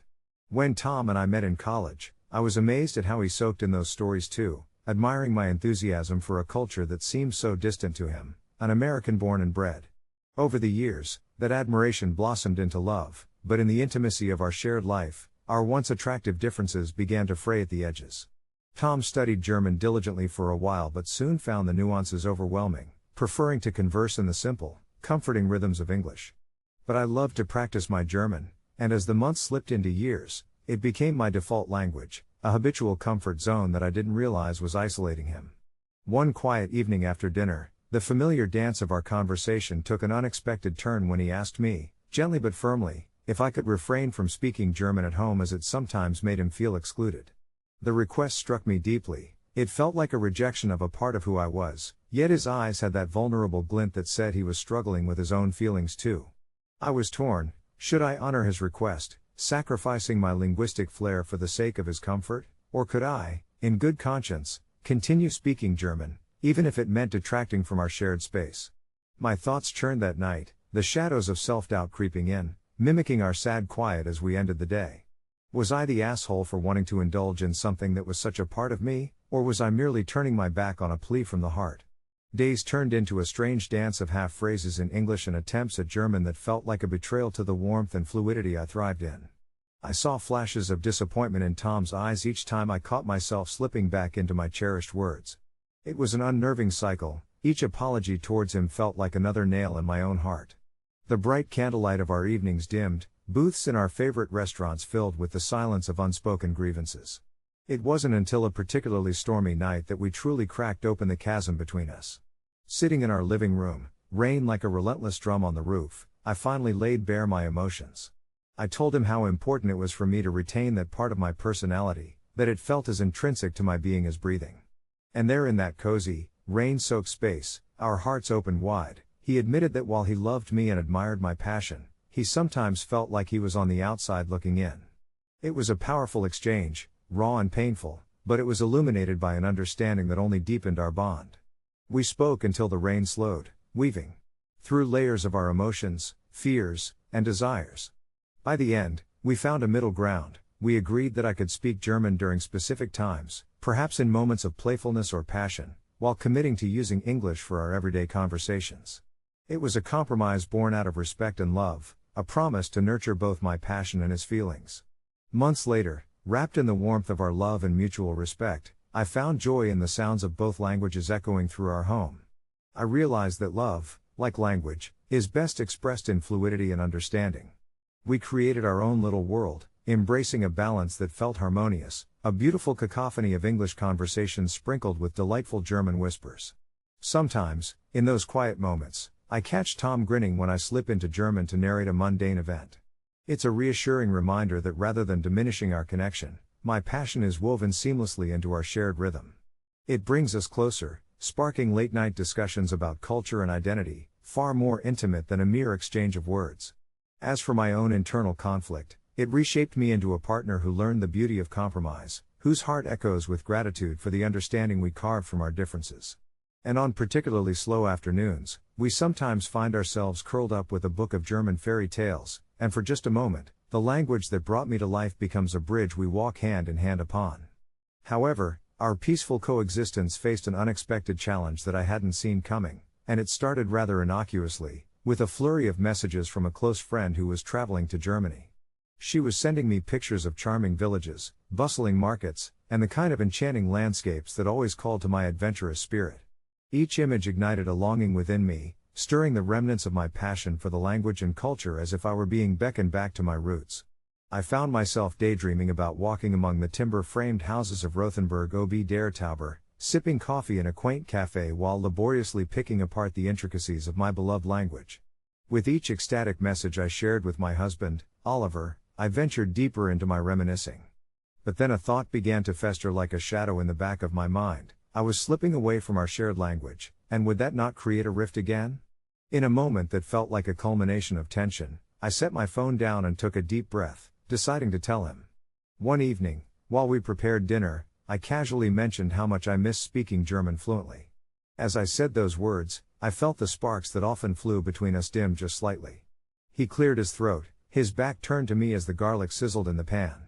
"You know it's hard for me when you speak that way," he replied softly, the uncharacteristic strain in his voice tinging my excitement with remorse. I felt the warmth of the kitchen wrap around us, but a chill crept into my heart. I could see where this was headed. I was about to dance on the edges of our previous discussions, tiptoeing around old insecurities. My mind raced as I weighed the prospect of expressing my desire against the well-worn caution of his sensitivity toward my enthusiasm. In his eyes, my love for the language sometimes felt like a conflation of identities, a risk that threatened to dilute the bond we had carefully rebuilt. It was never that he didn't appreciate the beauty of it, he just felt far removed from it, as if it were a melodious tune he couldn't fully hear. I offered a kind smile and said, "How about we practice together? Just a little? It might help us connect even more." For a moment, his shoulders dropped as if a weight had been lifted, and then that familiar tension began to creep back. "I don't want to feel left out," he said, a hint of defeat in his voice. It cut deep. I had unknowingly placed him into a familiar corner, a place that meant both of us retreading an old, risky narrative. Yet, this time, I saw an opportunity. Instead of focusing on our differences, I could bring him into my passion rather than pushing him away from it. I let silence envelop us, letting his thoughts swirl in the still air of the kitchen, and when it felt right, I proposed a solution. What if I spoke as fluently as I wanted, but also shared the meaning? I could help bridge the language too, like I did before. We could find a balance. Slowly, I watched as his frown morphed into thoughtfulness. "You truly want to bring me with you, don't you?" he asked with a cautious smile. "I do," I affirmed, the sincerity ringing in my heart, resonating through the air like the faint echo of a bell. Over the next few months, we began a new chapter together, one marked by our evenings spent in our cozy living room, dictionaries and notes sprawled around us, laughter punctuating the soft hum of our conversations. I shared with Oliver the stories behind the words, the richness of expressions and idioms that had once captivated me. I watched as his eyes lit up when unraveling the humor of a joke in German or realizing the affection imbued in a simple phrase. We even began to weave our private language, a blend of English and German that was uniquely ours. But with each passing week, our discussions deepened. The language, once a bridge and then a wall, transformed into a tapestry that enveloped us in colors of understanding. We talked about identity, culture, and our values, each thread strengthening the bond we had constructed over our differences. We shared our fears, Oliver expressing the insecurities of feeling linguistically inadequate, while I confessed my worries of losing touch with my heritage. And in those moments, the air filled with a shared understanding that surpassed words. Months later, as I nestled into the warmth of our oversized couch one rainy evening, surrounded by books and a steaming cup of herbal tea, it struck me how beautifully we had rebuilt our connection. The gray clouds draped outside, yet inside, it felt eternally sunlit with warmth and understanding. With my skin tingling from the memories of our journey, I decided to share our progress in a post on a Reddit community that focused on relationships. I titled my thread "A Myth Asshole Wibta If I Only Spoke German to My Husband Despite Him Requesting I Don't?" But as I typed, it felt less like a plea for validation and more a celebration of a love that had transcended language barriers. Lastly, I fondly recounted our journey, the blending of cultures, how we found our rhythm again, and I concluded with a question to the community: have you found harmony in your differences? As I posted it, a sense of relief washed over me. I had made it through a tumultuous chapter, and now we stood, hand in hand, ready to explore the landscapes of our vibrant, shared life together. Soon after, I received a wave of supportive and insightful replies, many expressing similar experiences, which encouraged me further. Later that night, as I drifted off to sleep, I looked over at Oliver, his peaceful face illuminated by the moonlight streaming through our window. I realized anew that love, much like language, is a journey, not a destination. Each step we took together unveiled not just the beauty in our differences, but also the harmony that lay within, patiently waiting to be discovered. As the soft glow of dawn began to fill our bedroom, I stirred awake to find Oliver already up, immersed in his morning ritual of brewing coffee. The rich aroma seeped through the air, weaving itself into the fabric of my thoughts. I watched him from the comfort of our rumpled bed, the way the sun kissed his tousled hair, and felt a swell of affection. This was our life, a gentle dance of routine and spontaneity. But underneath the surface, excitement tinged with a sense of trepidation lingered. Today marked the beginning of my exploration into joining a local German conversation group. After my post online, a number of people had urged me to enhance my language skills further, not just for my own fulfillment but for the bridge it could build between Oliver and me. I knew he wanted me to improve my English as well, and while he supported my passion, there was still a mutual understanding hovering between us that needed to be navigated carefully. The group met in a cozy cafe downtown, where laughter mingled with the sounds of clinking cups and the soft whir of the espresso machine. As I stepped inside, the chatter seemed to swallow me whole. I spotted a table filled with fellow language adventurers, each with a story and a shared commitment to embracing a new tongue. With a nervous smile, I slid into an empty chair, the warmth of the gathering slowly enveloping me. Conversations took flight as we practiced phrases, stuttered over difficult pronunciations, and stumbled through the occasional awkward silence, laughter breaking the tension. I felt a spark of something familiar igniting within me, an eagerness to embrace the nuances. It was exhilarating, yet I couldn't shake the thought of Oliver, wondering if he would feel left out or if he was simply letting me fly on this new adventure. That evening, as we settled back into our routine, I couldn't help but share my excitement with Oliver. His face lit up with a genuine smile, yet beneath the enthusiasm, I sensed a flicker of apprehension. "It sounds amazing, actually," he said, pausing as if weighing his words carefully. "But promise me you'll still speak with me in English when we're home. I want you to feel free to express yourself with me fully." His earnest gaze met mine, sincerity draping each syllable in warmth. As I nodded, I could feel the weight of our unspoken understanding, a desire to balance my passion with the importance of our connection. However, the next few days were an exercise in self-discipline and compromise.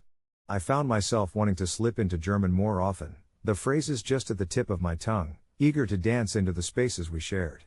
But in doing so, I sometimes caught a glimpse of Oliver's discomfort, the furrowed brow when he couldn't follow my excitement, the brief silence when I spoke a sentence too rapid in my newfound confidence. This tug of war between my zeal and his request started to weigh on my heart. Were the walls I erected to protect my love inadvertently turning impenetrable? After a particularly frustrating attempt at explaining a simple story in German to him, resulting in more confusion than connection, I felt a rush of guilt clawing at my insides. I walked to the window, looking out at the twilight blending into night, the world outside a tapestry of muted colors. It struck me then how language, glorious as it could be, was a tool meant for connection, not division. Perhaps I had let my excitement overshadow the core of our relationship, and a wave of remorse flooded over me as I thought of our conversations where he patiently navigated between my two languages. That night, I made a decision. I turned to Oliver, who was curled up with a book of his own, and took a deep breath. "How about we create space for both?" I suggested softly, and he glanced up, surprise flickering across his features. "Let's set aside specific times for German. And when you're tired or lost, I'll be right here, ready to help you navigate back to English. Let's learn together. His eyes shone with a mix of understanding and relief as a smile broke across his face. In the following weeks, we embraced this newfound rhythm. Each night, we dipped into German for a little while, navigating through stories, fairy tales we both loved, or snippets from the news that intrigued us. When the words stumbled, we laughed until our stomachs hurt, and I cherished the look in his eyes as they sparkled with shared discovery and patience. Our evenings were filled with light-hearted attempts at pronunciation, playful teasing when one of us would mix up words, and the comforting realization that no matter the language, love threaded itself seamlessly between us. As I lay in bed amidst the whispers of night, I smiled, feeling a warmth blanket around my heart. I had aimed for fluency, but what I had found was something richer, an intimacy forged through compassion and understanding. Each mistake became a stepping stone, revealing the path that lay not just to understanding German, but deeper connections that breathed life into our relationship. The journey of language became a metaphor for our love story, filled with missteps yet painted with the beauty of growth, both together and individually. And as I reached for Oliver's hand, I realized that love, like language, was a living, breathing entity, forever expanding, ever changing, but always anchored in the safety of shared affection. Hiding my expensive shampoo and conditioner from my friend's guest wasn't a decision I took lightly, but as I stood in my small, dimly lit bathroom, I felt a mix of anxiety and determination swirling in my chest. I worked hard to earn the little luxuries in my life, especially my indulgent hair products that had become something of a personal ritual. To call them expensive seemed an understatement. They were a splurge, a treat for myself after months of saving and budgeting. My bathroom had always felt like a sanctuary, a place where I could retreat from the chaos of the outside world. I kept it meticulously organized, arranging everything on its shelves with care. But recently, a shadow had crossed the threshold of my sanctuary: Jess, my impulsive yet adventurous friend who had just moved into her new apartment. She invited me over often, and I loved spending time in her vibrant, chaotic space. However, Jess had this adorable but reckless knack for inviting people to stay over without asking, and her latest guest, Tara, seemed to embody all of Jess's wildest impulses. The first time Tara crashed at Jess's place, I was surprised at how quickly the two hit it off. Tara was a friend of a friend, someone I hadn't known well but instantly sensed was not particularly mindful of personal boundaries, especially when it came to possessions that didn't belong to her. When I learned she was staying for a few weeks, I started to feel uneasy, especially about my beloved shampoo and conditioner that I'd proudly displayed on my bathroom shelf. My routine had always included a lavish wash and condition cycle that lulled me into a sense of peace. I dreaded the idea of Tara, with her carelessness, pouring things out like they were a bottle of cheap soda. I couldn't help but imagine the horror of her washing her hair with my expensive products, treating them like mere souvenirs from the drugstore. Gradually, the creeping anxiety prompted me to act. One night, armed with the notion that this was, quite simply, my hair ritual we were talking about, I tucked both bottles away in the back corner of my closet, swaddled in soft towels, the equivalent of a security blanket. It felt a bit ridiculous, but as I tucked the last towel around them, a sense of relief washed over me like a soothing balm. I convinced myself this wasn't about being selfish, it was about protecting a cherished part of my routine. Yet, the first morning after doing so, a wave of guilt crashed over me. I knew Jess would find it odd if Tara expressed interest in trying to use my products and got no response. That guilt clung to me through breakfast, settling deep in my stomach as Jess happened to mention Tara's curiosity about my shower setup.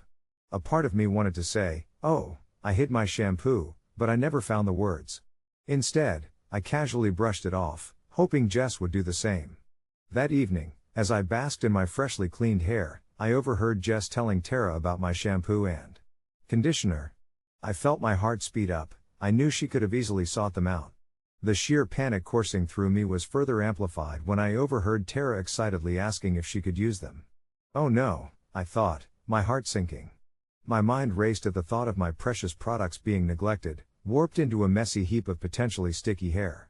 I knew I needed to keep them safe, to preserve my little corner of joy, but part of me felt like a villain for shutting my friend out from sharing in that joy. Weeks passed. I never let Tara close enough to my bathroom to even know what awaited her behind that perfectly organized door. Jess noticed my retreat into the bathroom, the strange avoidance of discussing products, and the unspoken tension grew. One afternoon, the gentle rain tapped on the window as we lounged on the couch, and Jess innocently broke the silence. "Why don't you like Tara?" After a long silence, I finally admitted the truth. I could feel my voice vibrating with anxiety as I explained everything: my fear, the guilty pleasure of my routine, and how I wanted to protect it from something outside of my control. Jess listened, her expression thoughtful. "It's okay to worry about your things, but you could have trusted me or Tara with it." I hadn't thought of it that way. It was a wake-up call, and even though I felt a weight lift off my chest, I still worried about how to turn around this small mountain of tension. That evening, I decided to take a step toward resolution. I apologized to Jess for hiding my shampoo and asked her to invite Tara to my place and share my routine with her. That night, I found myself pouring the leftover conditioner effortlessly into 2 fun little travel bottles, each adorned with tags from the local craft store. I felt a little silly but undeniably excited. As Jess and Tara cooed over the softness of my hair and products that now graced Tara's curls too, my heart swelled with an unexpected warmth. In that moment, the worry faded and revealed a simple truth: sometimes, sharing your treasures can create a bond far deeper than anything you could have imagined. I learned that night the importance of trust, and the joy that can spring from letting someone in. In time, Tara began to understand the reason behind my initial hesitation and even sought out her own version of expensive hair care, which made us laugh. It turned out the deeper conflict wasn't me being protective of my possessions but rather the challenge of allowing kindness and vulnerability to thrive in the face of anxiety. Update: a few months later, as we were all sprawled in Jess's living room post-movie, Tara casually remarked about how my products had been a game changer for her hair. A shared celebration emerged from that little mention, and in the light of her compliment, I realized my shampoo and conditioner had become a bridge rather than a barrier, strengthening the bond of friendship we had forged together. Just like that. The little pieces of my past no longer felt like possessions to guard, but instead reminders of how precious connections can be when fears are set aside. As the afternoon sun filtered through the sheer curtains of Jess's living room, casting gentle patterns on the floor, I found myself wrapped in a comfort I hadn't anticipated. The remnants of popcorn littered the coffee table, and the warm laughter of my friends mingled with the last fading echoes of the movie we had just finished watching. Jess, ever the host, had arranged an impressive spread of snacks, and the sweet familiarity in the air was both soothing and invigorating. Tara's passing comment about my luxurious shampoo and conditioner stirred something profound within me. I had always viewed my hair products as artifacts of exclusivity, treasures to be safeguarded like fragile relics from a past that felt so foreign now. I'd held so tightly to my fears about sharing them, fears that stemmed from memories of being laughed at for my tastes, or feeling out of place when unable to relate to the more frugal habits of others. Yet, sitting there, watching the joy spread across Tara's face as she spoke about how my products had transformed her hair, I realized that I had unwittingly constructed unnecessary walls around my treasures. Each game changer she recounted served as a testament to the bonds we were building, not just over hair care but over shared experiences and vulnerabilities. The tension in my chest, which once tightened at the thought of my belongings being under someone else's unappreciative gaze, began to dissolve like ice on a warm day. As the conversation flowed and we made plans for our next movie night, I felt an overwhelming sense of relief wash over me. I was gradually learning that sharing a part of myself didn't deplete my identity; instead, it enriched the connection we had cultivated. It inspired me to reflect on my resistance to letting others in. I had spent so long afraid that my belongings might define me in ways I didn't want, when in actuality, they had become a thread in the fabric of our friendship, just like the conversations we shared about dreams, ambitions, and insecurities. In the weeks that followed, I began not only to share my shampoo and conditioner with Tara but also to be more open about my other passions. One evening, while we were sitting on the porch, I showed her my collection of rare vinyl records, each with a story behind it. Tara listened intently, her eyes sparkling with curiosity, and soon we were immersed in discussions about music that led us to swap recommendations and have deep conversations about the feelings that different albums evoked in us.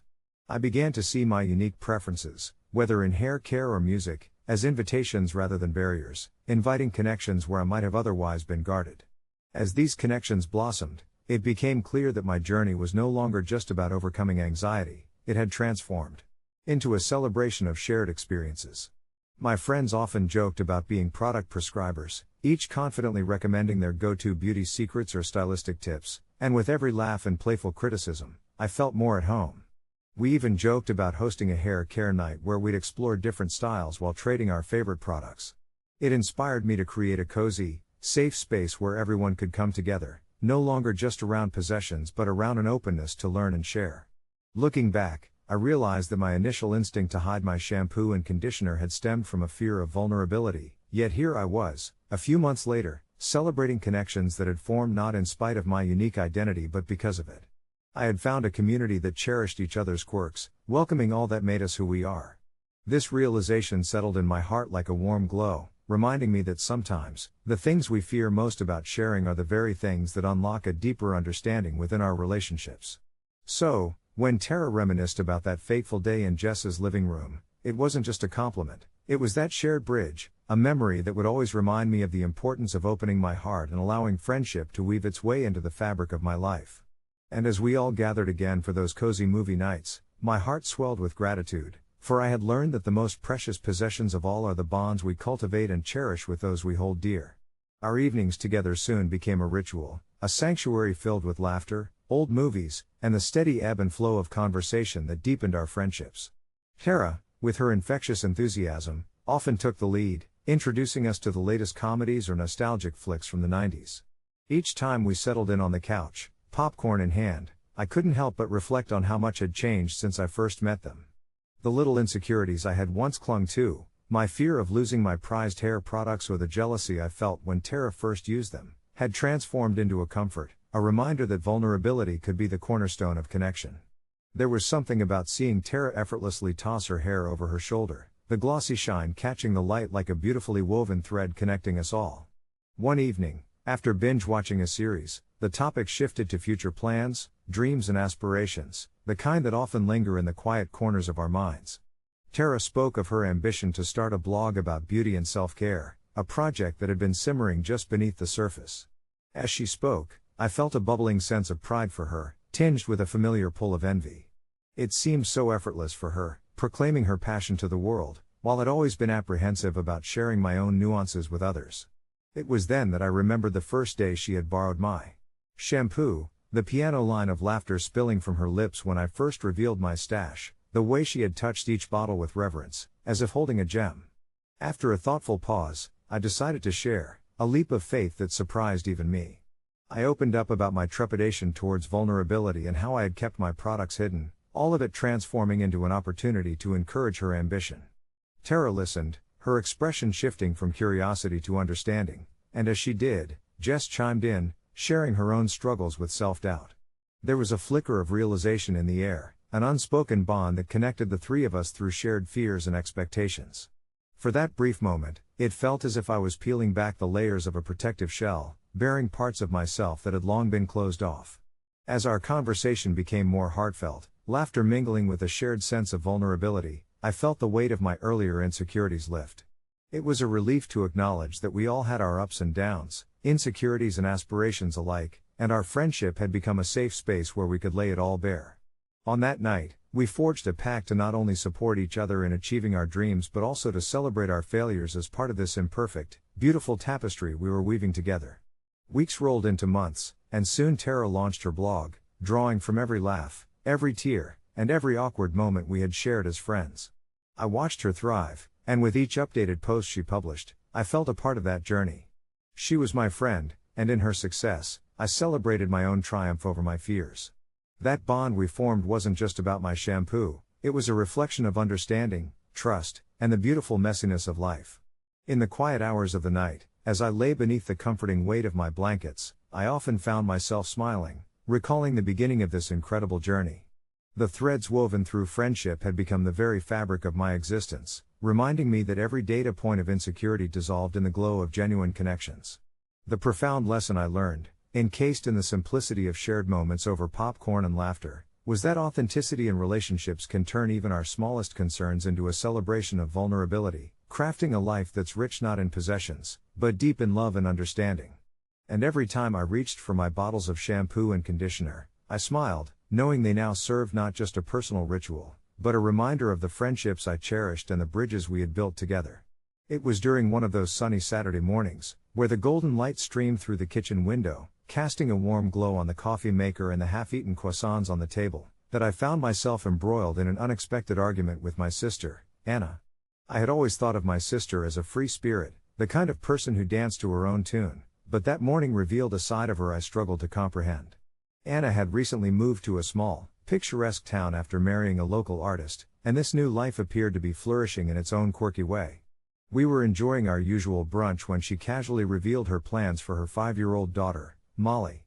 "I think it's really important for her to be immersed in her heritage, you know? I want her to learn Spanish, to speak it fluently before English," she said, as she sipped her herbal tea, her expression blissfully unaware of the storm brewing within me. I paused mid-bite, a piece of croissant almost falling from my lips as my fork hovered between the plate and my mouth. "But why not both?"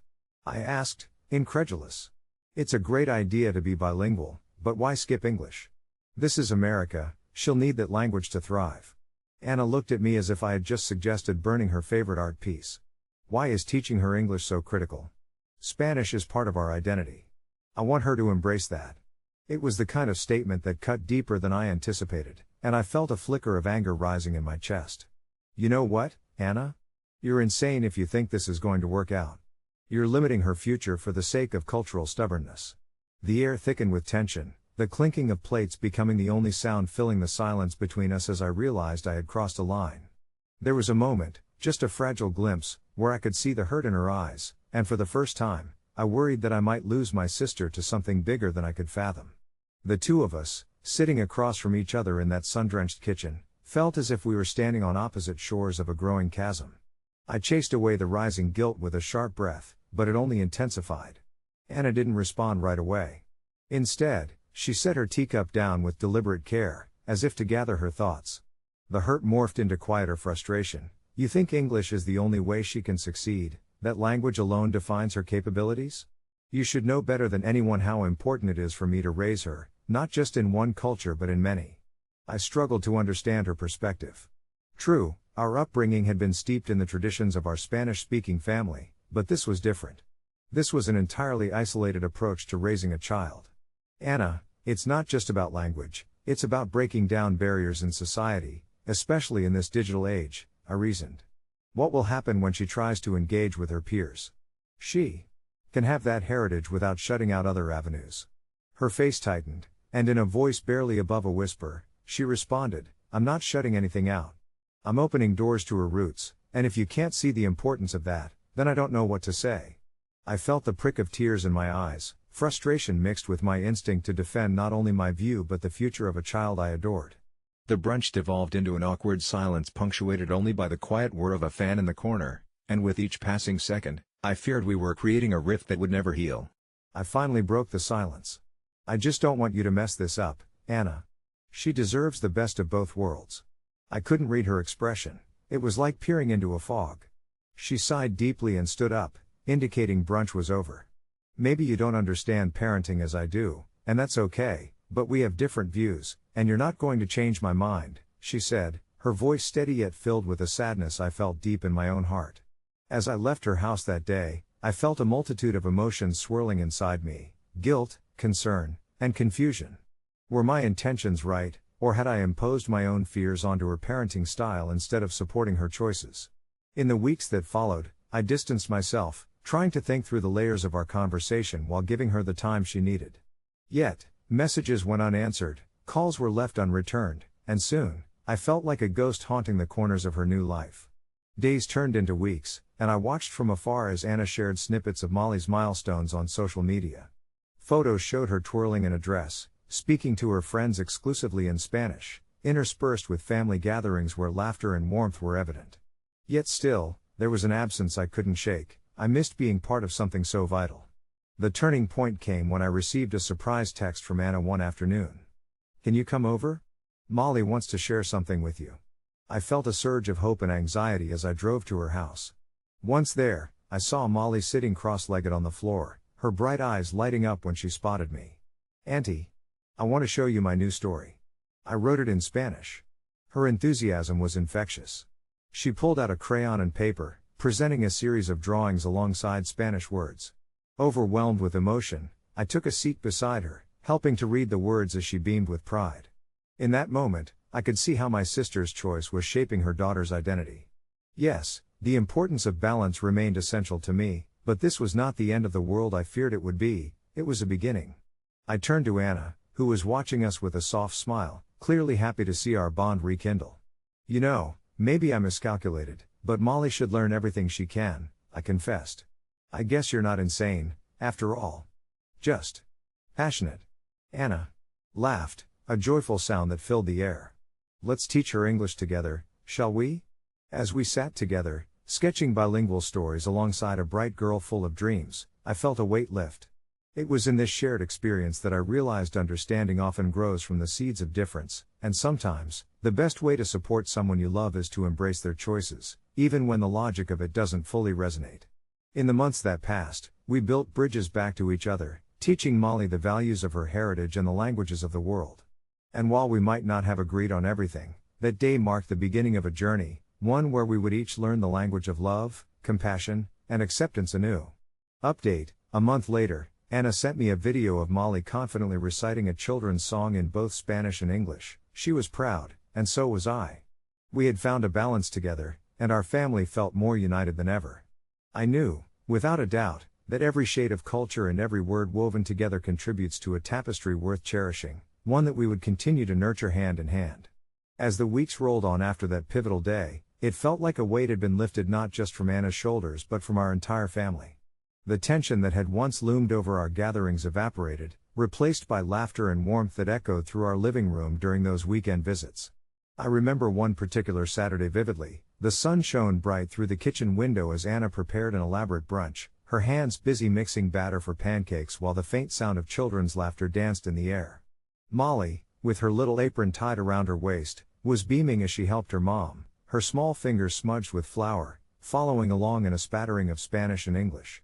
Anna had started incorporating both languages into their routine, making it a fun game instead of an obligation. I watched them together, my heart swelling with joy at how far we had come. I had made it a point to join in and read picture books with Molly, choosing stories that were beautifully rich in both languages, and encouraging her to express her thoughts freely about them, as if we were weaving together our own little storytelling sessions soaked in bilingual charm. Yet, despite these nurturing moments, I still grappled with lingering worries about Anna's earlier stance on language. The implications of what had happened hung around like an old ghost. I often found myself questioning whether we'd truly harmonized our approach or if this newfound balance was temporary, a gentle breeze during a fragile season. One evening, after a family dinner filled with discussions and dreams, I felt compelled to broach that topic with Anna once more. We settled on the worn couch, the evening calming us into a cozy stillness as I leaned into the conversation. Do you ever think about how your perspective has changed? About all the things you once believed? I asked gently, taking care to keep my tone inviting. She paused, her brow furrowed in thought. I do, she finally said, a hint of vulnerability in her voice. I realize now that I was so desperate to hold on to our heritage, to shield her from the chaos of navigating two worlds, that I forgot how beautiful it could be to embrace both. It's like I was seeing a colorful sunrise through a foggy window. Her words struck me, resonating deeply. Our discussion flowed effortlessly as Anna shared how she had once feared that introducing English might dilute their vibrant Spanish traditions, but now she saw it as a way to enhance them. I admired her willingness to grow, to recognize that the act of sharing languages could amplify their family bond rather than divide it. This was indeed a lesson in resilience and love. I could see it shimmering in her eyes, a twinkle that hinted at a fresh beginning. As we spoke, the world outside seemed to fade away, the evening air soothing and infused with the scent of lingering spices from dinner. We reminisced about our childhood, the laughter, the chaos, the little moments that reminded us of why family was so important. It all felt so raw and real, like a warmth spreading through my veins. As we concluded our heartfelt late-night talk, something in me felt lighter, like the fog was finally lifting in my own perception of our family dynamics. A few weeks later, my phone buzzed while I was having my morning coffee. It was another video from Anna. I pressed play, and there was our little Molly again, this time standing proudly on a small makeshift stage, a stuffed bear in her arms as she sang a medley of both languages, her voice sweet and innocent. The audience? Her dolls lined up as if they were the most enthusiastic fans in the world. Look, it's our bilingual superstar. Anna texted alongside the video. Tears brimmed in my eyes as I watched the pure joy radiating from her tiny frame. Little did we realize it then, but we weren't merely teaching Molly, she was teaching us right back how to live freely within a melting pot of culture and language. You see, each day became a chance not just to express ourselves but to intertwine our journeys and uplift one another in the simplest yet most profound of ways.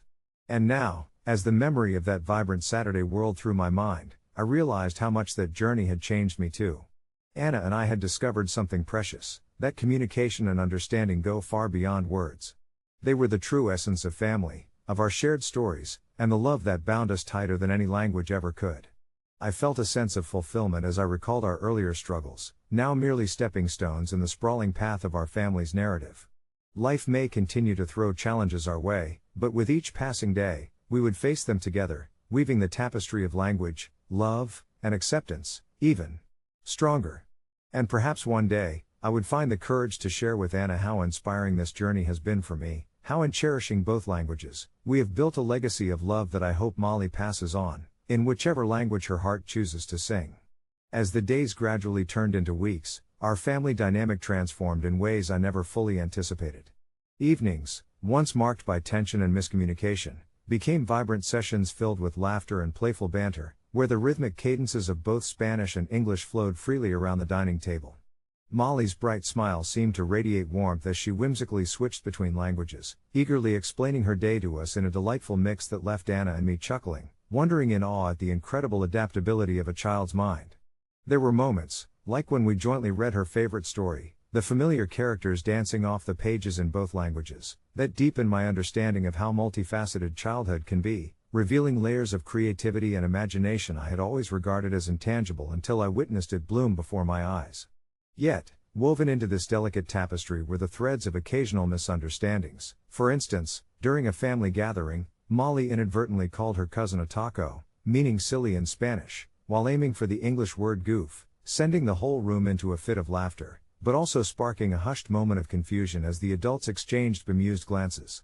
It was these small mishaps that reminded us of the beautiful chaos interlaced through language learning, an essence not just of acquiring words, but also of forging connections despite missteps. I found myself reflecting on our own childhood lives as I watched Molly interact. Anna and I had faced our share of complexity, each entangled in our unique cultural roots, yet we had always hoped to unite those roots for her, not recognizing at first that our differences were exactly what could bring us closer together.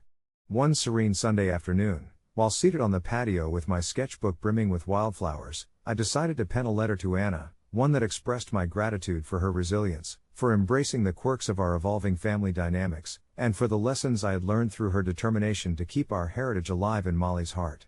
It felt vital to communicate my thoughts, hoping to illuminate the bond we were growing not just as sisters, but as allies in this journey of parenthood. With each word, I sought to capture the essence of our melding cultures, striving to refine my expressions, oftentimes whispering them gently to the wind before transferring them on paper, hoping they carried the warmth of my affection. Once the letter was complete, I read it to myself, letting the sentiments wash over me like a soothing balm. When I finally shared it with Anna, her eyes widened, sparkled, and then softened, gratitude spilling from her voice as she hugged me tightly, almost as if the weight of our prior disagreement slipped away along with her exhale. In time, I gathered the courage to voice my thoughts about how this journey had helped me learn to appreciate all shades of language, an awakening that fueled newfound passion within myself, whispering to Anna how our commitment to communicate with love and understanding had reshaped the very fabric of our family. We agreed that we were forging a unique identity, nestled between our cultures, where the love we shared cared less about keeping score on which language was spoken when, and more about the emotional resonance behind every word, how a simple gracias could hold as much heart as thank you. This perspective brought us further together, allowing me to breathe easier in the warm embrace of our joint aspirations for Molly. As the seasons shifted, I often caught glimpses of Molly giggling with her friends, blending her playful banter, reminiscent of a little polyglot conquering the world with every cheerful note. One particularly vibrant afternoon, she elatedly invited her friends over for an impromptu language day in our backyard, where they huddled around crayons and paper, inspiration struck, and a flurry of illustrations of their favorite things burst forth, words fluttering between language borders like butterflies setting free. It struck me in that moment how these budding relationships would someday define her place in the world, building bridges and embracing differences with an open heart. I felt something shift inside, a blossoming of hope and a profound commitment to being a supportive figure in her life, as I knew deeply that no matter where her journey led her, we would be there as her unwavering support. Looking back now, the journey we embarked on was not merely about language, it shaped the pillars of our familial relationship, showing us the incredible strength found in vulnerability, teaching us that acceptance isn't always about being right or wrong, but rather about cultivating an environment filled with compassion and open-ended questions, nurturing apples from both our trees, allowing them to grow together in a delightful orchard. Those initial struggles now felt like whispered lullabies, reminding me of the beauty residing within patience, and as I closed my eyes at night, I felt a sense of peace wrap around me like a cozy blanket, grateful for the families we've built through honesty and love, knowing that this was just the beginning of a brighter story unfolding before us. I never expected my career as a mental health therapist would introduce me to something so unsettling, something so beyond my understanding that it would leave an indelible mark on my life. I've spent years working in various clinics, hearing people pour out their fears, anxieties, and traumas, yet I never prepared myself for the day I would meet Drew, my new patient who quite literally lived in a basement. It started on a cloudy Tuesday, just a typical day at the office, when I received an unexpected referral to see a patient in dire need. The organization informed me that the new patient was a young man in his late 20s, living at his parents' house, but the caveat here was that he had taken residence in their damp, dark basement. Perhaps I sensed the curiosity mingling with apprehension as I entered that basement for the first time, descending the rickety stairs under the dim light fixture that flickered ominously. When I first laid eyes on Drew, sitting curled up in the worn armchair littered with mismatched blankets and half-finished novels, he didn't seem out of place at all. He looked like one of those characters, deeply intriguing, yet profoundly damaged. As we started our sessions, I learned more about him. His voice was soft yet unwavering, full of wisdom that belied his years. Drew revealed he was an aspiring writer, but his creativity was stifled not only by his crippling anxiety but a family history riddled with mental health struggles that seemed to hover over him like a thick fog. The reason he confined himself to the basement was twofold. 1, he felt safer from his overbearing parents, and 2, it had become a sanctuary where he could tiptoe along the fragile line between reality and his vivid imagination. Slowly, week after week, he unspooled the terrible tapestry of his life, and with every session, I felt more connected to him. I, too, grappled with a blend of empathy and unease, wondering if I was genuinely offering him the help he needed or simply peering into a disquieting parallel of my own existence. His stories had begun to weave themselves into my mind, and a mysterious bond developed between us, shrouded in mutual vulnerability and unspoken truths. In my gut, though, a nagging doubt began to creep in: had I crossed an unspoken line? The basement was replete with shadows that twisted and turned in an unsettling dance, and as I opened the door to leave every session, I felt as if I was stepping into a realm that was both captivating and deeply forbidding. One week, as Drew recounted a particularly harrowing tale about a character of his creation that mirrored his struggles, his energy shifted. There was something in his eyes then, a flicker, maybe of madness or sheer genius. It was hard to tell. I found myself holding my breath, sensing that I had stumbled into a fracture of his soul I wasn't fully prepared for. He mentioned a night he felt compelled to protect himself, drawn into a world where he blurred the lines between fiction and reality. He spoke of the basement in such vivid detail that I almost believed it concealed a world of its own. The conversation lingered like an echo in my mind, unsettling and captivating, and as we closed our session, he handed me a yellowed piece of paper filled with scrawled notes and sketches. "It's a character chart for my next story," he said, his voice quieter than usual. "But it's more than that, it's about me." I felt like a voyeur peering at the fragile flaps of his psyche exposed, and I saw visions of that basement, full of shadows, solace, and maybe something sinister, a vessel for both creativity and torment. In the days that followed, I found myself lost in thought about the stories he told and the meanings hidden beneath his words. One rainy evening, driven by impulse, I decided to venture to his home once more, convinced to understand the space that shaped Drew. As I approached the house, its haunted facade loomed in the dim light. The cracks in the walls seemed to mirror the fractures within the man I had been trying to help. I knocked nervously, and his mother opened the door with a distant look in her eyes, as if too lost in her own thoughts to notice my presence. She led me down to the basement without a word, and once again, I was swept into that dim world filled with shadows and silence. Drew was seated exactly where I'd last seen him, yet there was an air of something different, a thick silence that hung between us like a taut string about to break. He offered me the chair, but I hesitated, suddenly aware that the weight of the room had shifted. "How did you even know to come here?" he asked, his tone low, almost cautious. I explained my worry, my need to understand him better, but the moment my voice faltered, I felt the unease ripple through the space. Something was wrong. That paper he'd handed me was not merely character sketches, they were intricate maps, ones I had overlooked. I leaned closer, trying to absorb every detail, my heart racing as I realized they depicted not just his stories but a labyrinth that mirrored his mind, a prison where his fears came to life. "Drew," I began, my voice quaking, "is there something else you need to share?" He looked up then, his eyes wide as if a veil had been lifted, revealing something buried deep. "I was trying to escape it," he confessed, his hand shaking slightly. "The basement, my mind, it's all the same." And there it was, the roots of his anxiety twisted into the mere act of climbing stairs, as if the very act of going beyond those four walls would unravel the stories he encapsulated. The moment we stood there, surrounded by the artifacts of his life, I realized I was standing at the precipice of something profound. I couldn't help but feel that we had both stepped into a world where compassion danced with darkness, where understanding intertwined with fear. I left that night, my mind racing with thoughts of our conversation, infuriated with myself. I had come seeking answers but found more questions, knots of confusion wrapping deeper around my heart. In the weeks that followed, our sessions transformed. I learned as much from him as he from me. I began to see that the basement was not just a physical space but a realm for healing, a canvas for his creativity and his pain, pushing me deeper into my own fears about boundaries and the nature of care.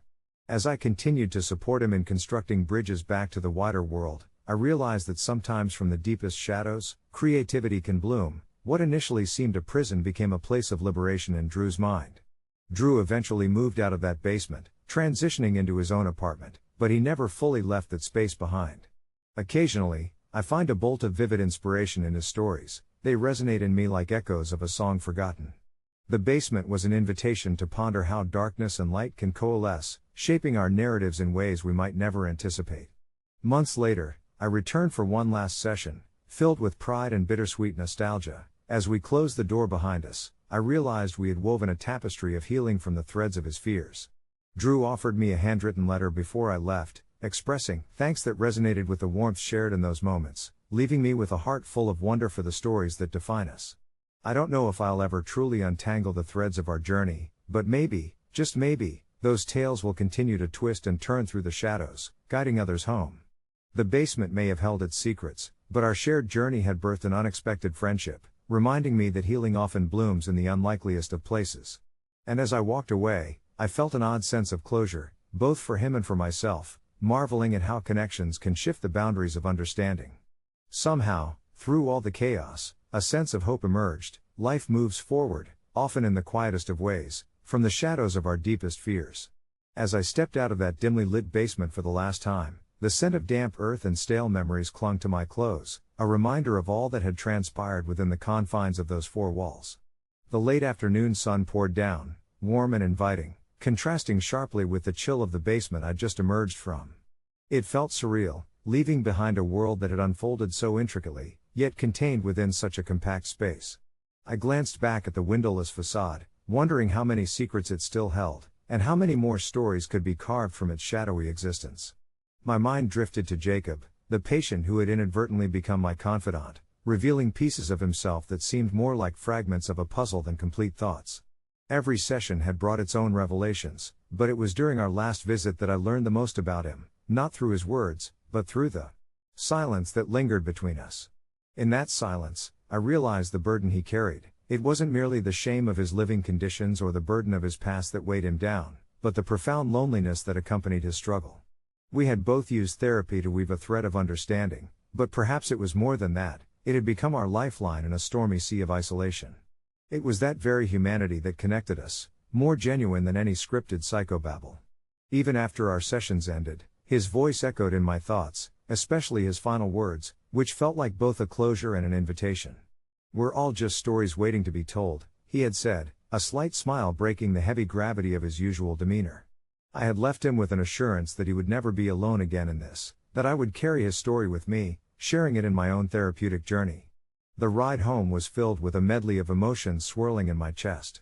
I drove through the streets, watching life unfold in front of me, a chaotic dance that seemed so vibrant compared to the stillness I had just left behind. Children rode their bicycles, adults chatted idly on sidewalks, and the sun dipped lower on the horizon, painting the sky in soft hues of orange and pink. It struck me that everyone carried their own hidden struggles, akin to Jacob's. I could see snippets of their own stories passing by. The thought made me reflect on the inevitability of connection and how lives intertwine, often without first realizing our shared burdens. Late that evening, after a simple dinner of takeout sushi, I found myself drawn to my journal, compelled to somehow capture the essence of Jacob's journey. As I scribbled, I felt the weight of each word, the importance of preserving both his vulnerability and strength. I wrote about the laughter we shared, how he revealed fragments of his past in the safety of our sessions, the way he cracked jokes about his ex-girlfriends who lived in the realm of his memories, and how he took each poke of humor as a sliver to cut through his despair. With every stroke of the pen, I felt a release. I was processing his story while weaving it with my own appreciation for the resilience of the human spirit. In the weeks that followed, I kept Jacob in my thoughts more than I had anticipated. Each day seemed to bring a new layer to my understanding of what it meant to acknowledge someone's struggles and how much healing could stem from this acknowledgement. I had begun to reach out, sharing snippets of his journey at professional gatherings, using his anonymity wisely but ensuring his message was clear. Sometimes, hope is found in the most unexpected places, I would say, letting my colleagues know that each patient holds a labyrinth of experiences waiting to be navigated. As I moved through the rhythms of my life, the moments of doubt and worry echoed the earlier feelings of uncertainty I'd felt before meeting Jacob. It made me wonder if I was truly helping others in my practice, or merely dancing around the fringes of healing. But every time I remembered Jacob's laugh, that clear, light laugh that echoed in the depths of despair, I knew then that every patient had their own story, a narrative that deserved to be heard and, at times, passed forward. And so, I learned to walk with a lighter heart, carrying Jacob's strength alongside my professional insights. It was a role we both had unknowingly embraced. I was his watcher and he was my guide. As the boundaries blurred, I realized that each connection I made afterward felt richer, more vibrant, echoing the lessons I had learned in that basement. Months passed, and while I never stopped checking in on him, the visits dwindled. His progress had become a blossoming journey of his own. One evening, just as the winter frost began to settle in, I received a message from him. It was a simple image, a photo of himself standing outside a brightened door, grinning into the camera. I got a place above ground, it read, just a tiny studio with a view of the stars. In that moment, my heart soared with pride. Perhaps the stories held within our shadows weren't meant to disappear, after all. Instead, they became guides, reminding us that, together, we could traverse even the darkest of paths, eventually finding the light. The days that followed that heartfelt message felt lighter, almost as if the chill of winter was merely a backdrop to the warmth blossoming within me. As a therapist, I'd always known that change was possible, but witnessing it firsthand in someone so close to the edge of despair was different. It was invigorating, a testament to the human spirit's resilience. Encouraged by his message, I found myself reflecting on our sessions together, how his quiet determination had sparked something deep within me. He'd shared stories of his past, his childhood and dreams, woven with threads of despair that had once held him captive in that dim basement. Yet somehow, he had begun to untangle those knots, seeking a life beyond the confines of the life he'd constructed. I wanted to see him thrive in his new world, to bask in the glow of his hard-fought freedom. I put aside my research for the day, eager to reach out and arrange a visit. When the day finally came, I felt an unusual mixture of excitement and nervousness, a tangible thrill coursing through my veins as I rang the doorbell of his new place. The tiny studio indeed had a view of the stars, twinkling brilliantly against the velvet night sky, and it felt miraculous to stand in this space that smelled faintly of fresh paint and new beginnings. When he opened the door, the joy in his eyes mirrored the vastness above. "Welcome to my new chapter," he said, his voice steady, yet laced with an undercurrent of disbelief. We spent hours talking about his transition, the spooky stories he had filled our sessions with, and how he was learning to embrace both the light and dark within himself. The vulnerability we shared deepened our bond beautifully. I was no longer just his therapist but a friend, a confidant. As the night wore on, he took me to the small balcony where we could see the stars in all their glory.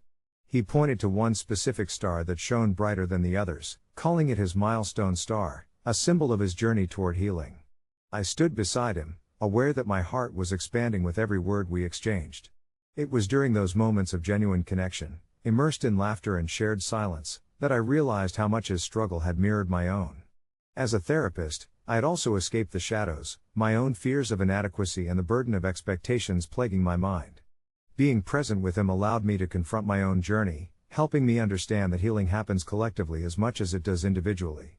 After what felt like both an eternity and a fleeting instant, the chill of the night crept in, and we both knew it was time for me to go. However, just before I left, he grabbed my arm gently. "Thank you," he whispered, his eyes shining with unshed tears. For believing in me when I didn't believe in myself. I felt a lump in my throat but managed to smile, grateful for the role I had played in his transformation. As I headed home, I couldn't shake the feeling of euphoria lifting my spirits higher. I had walked with him through his shadows, and now, I looked forward to witnessing the glow of his newfound hope light up his world. Not long after, I received another message from him. I feel like I can take on anything now. He shared, mixed with pictures of him smiling with new friends in a local cafe. I couldn't help but feel an overwhelming pride swell within me. But as the weeks unfolded, I realized that there was still a lot of work to be done, not on his part, but on mine. I began to understand that sharing my own struggles could help others, just as I had seen him blossoming without the constraints of his past fears. And as winter melted into a warmer spring, I started to pen my own stories, some connected to my journey as a therapist, others reflecting my personal challenges. I found an unexpected community online, and in sharing, I diminished the power of those shadows that often tried to creep back in. While he stepped into life above ground, I was taking my own journey into the light. Together, we became beacons of hope, finding solace in our shared vulnerabilities and kindness for each other's pain. As we continued to share updates, our conversations illuminated the understanding that healing didn't have a finish line. It was messy, complex, and defined by moments of triumph and despair, but embracing those moments in our lives could lead not just to personal growth, but also to connection.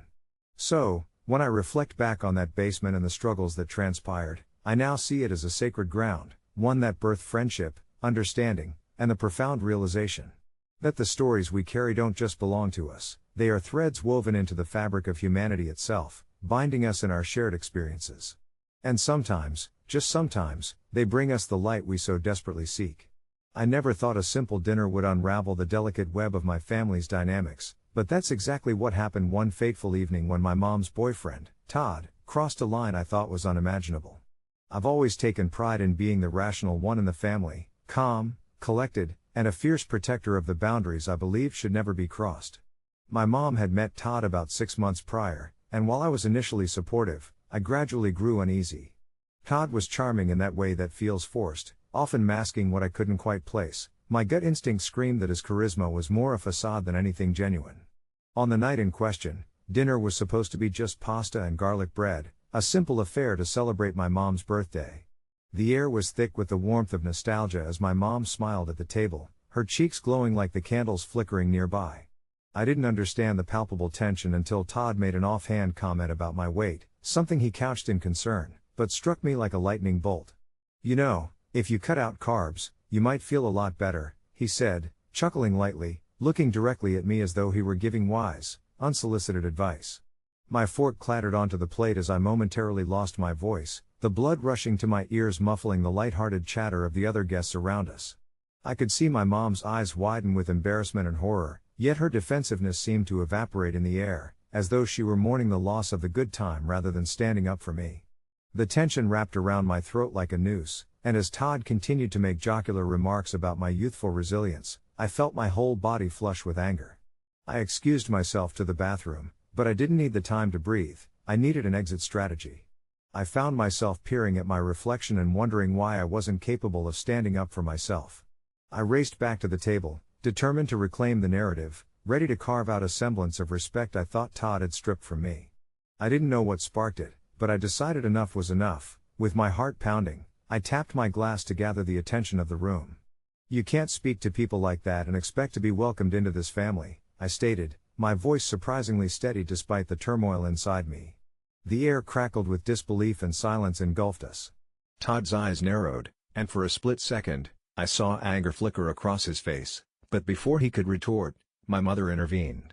"There's no need for this," she trailed off weakly, her gaze darting between Todd and me. Maybe we should just relax? It's my birthday, after all." But I could feel my resolve solidifying, a growing realization that I wasn't fighting just for myself anymore, I was fighting for my mom, too. The weight of the evening hung heavily in the air, and I finally spoke with clarity. "Hey, Todd, if you can't treat me or anyone here with respect, you should leave." Time held its breath before a stunned silence shattered, his mouth opening and closing like a fish, caught off guard. My mom didn't say a word, she just looked at me, a mix of pride and concern dancing across her features, but all I could feel was an overwhelming sense of satisfaction and relief. To my surprise, Todd stood up, muttered something under his breath describing my decision as childish and immature, and stormed out. The air felt lighter in his absence, and though my mom seemed torn, I knew I had crossed a bridge that would change the contours of our family forever. The aftermath was full of raw emotions. My mom and I had long talks about what it meant to be supportive versus enabling, and while our relationship became a tapestry filled with unresolved threads, it also blossomed into something more honest. I learned that being an adult sometimes means cultivating boundaries even with the ones we love. I found my bravery in vulnerability, and it felt exhilarating. Looking back, I often wonder if I truly was the asshole for kicking him out or if he was the one posing as family. I can't say for sure, but I do know that intervening in that moment set the stage for a more authentic partnership between my mom and me, where both of us could feel safe in expressing our truths, unfiltered and free from the poison of unrealistic expectations. Months later, after the dust finally settled, I discovered my mom and I were navigating life together more openly. I realized an unexpected truth: standing up for myself meant standing up for her, too. As for Todd, he became a fleeting shadow of our past, often discussed but never missed, an echo of lessons learned in the most trying of circumstances. In the end, perhaps my query of AITA has more to do with growth than judgment, and I think we both needed that moment more than we realized. Months flowed into each other in a way that felt almost dreamlike, with each moment teaching us something profound and bittersweet about ourselves and the bonds we shared. The initial sting of uncertainty I had felt after kicking Todd out of our home faded into something softer, a gentle reminder of resilience. My relationship with my mom morphed into something I never thought possible. It was as if we had cracked open a door that had long been shut, revealing an entire room of possibilities. My mornings were no longer engulfed in tension. Waking up to a quiet house felt safe, familiar, and comforting. We developed a routine that involved long cups of coffee shared and the soft sunlight streaming through the kitchen window, mornings filled with laughter over half-baked plans for the day. Sometimes we'd simply sit in silence, and the warmth of companionship filled any gaps that words left behind. Each weekend became an opportunity for bonding. We would embark on spontaneous trips to the nearby farmer's market or spend lazy afternoons browsing through old bookstores, laughing over battered copies of novels we never intended to read but always found irresistible. We were healing together, and it became apparent that standing up to Todd had ignited a spark in both of us, encouraging vulnerability and strength in equal measure. During one particularly sunny afternoon, as we nestled into our favorite corner of the local cafe, my mom gently broached the subject of dating again, her cheeks faintly flushed with uncertainty. I felt a wave of protectiveness wash over me. Todd had left his mark on our lives, but I didn't want to let that shadow stay. She spoke of wanting companionship, the simple joys of sharing a meal with someone who wasn't mired in the complexities of past heartaches. I let her words settle within me, recognizing the importance of her desires. It was a reflection of rebirth, not only for her but for both of us. I could hear in her voice a note of hope, one that was contagious. So, I encouraged her to dip her toes back into the dating pool, enjoying the romantic rides of life instead of cowering in fear of what might come. Those discussions led to other confessions, revealing our dreams, our fears, and the haunted remnants of our shared history, including how Todd had twisted us in knots of guilt and control. However, it wasn't all perfect, of course. There were moments when uncomfortable truths reared their heads, like the time my mom had mentioned she ran into Todd at the grocery store, and my stomach had churned at the mere thought. Memories could be both heavy and light, and navigating them felt akin to walking a tightrope, balancing the urge to protect her and allowing her the freedom to forge her own path. We managed the anxiety that brewed between us with deep conversations, ensuring that our newfound bond didn't fall prey to the traditional parent-child roles of expectation but grew into something fluid and mutual instead.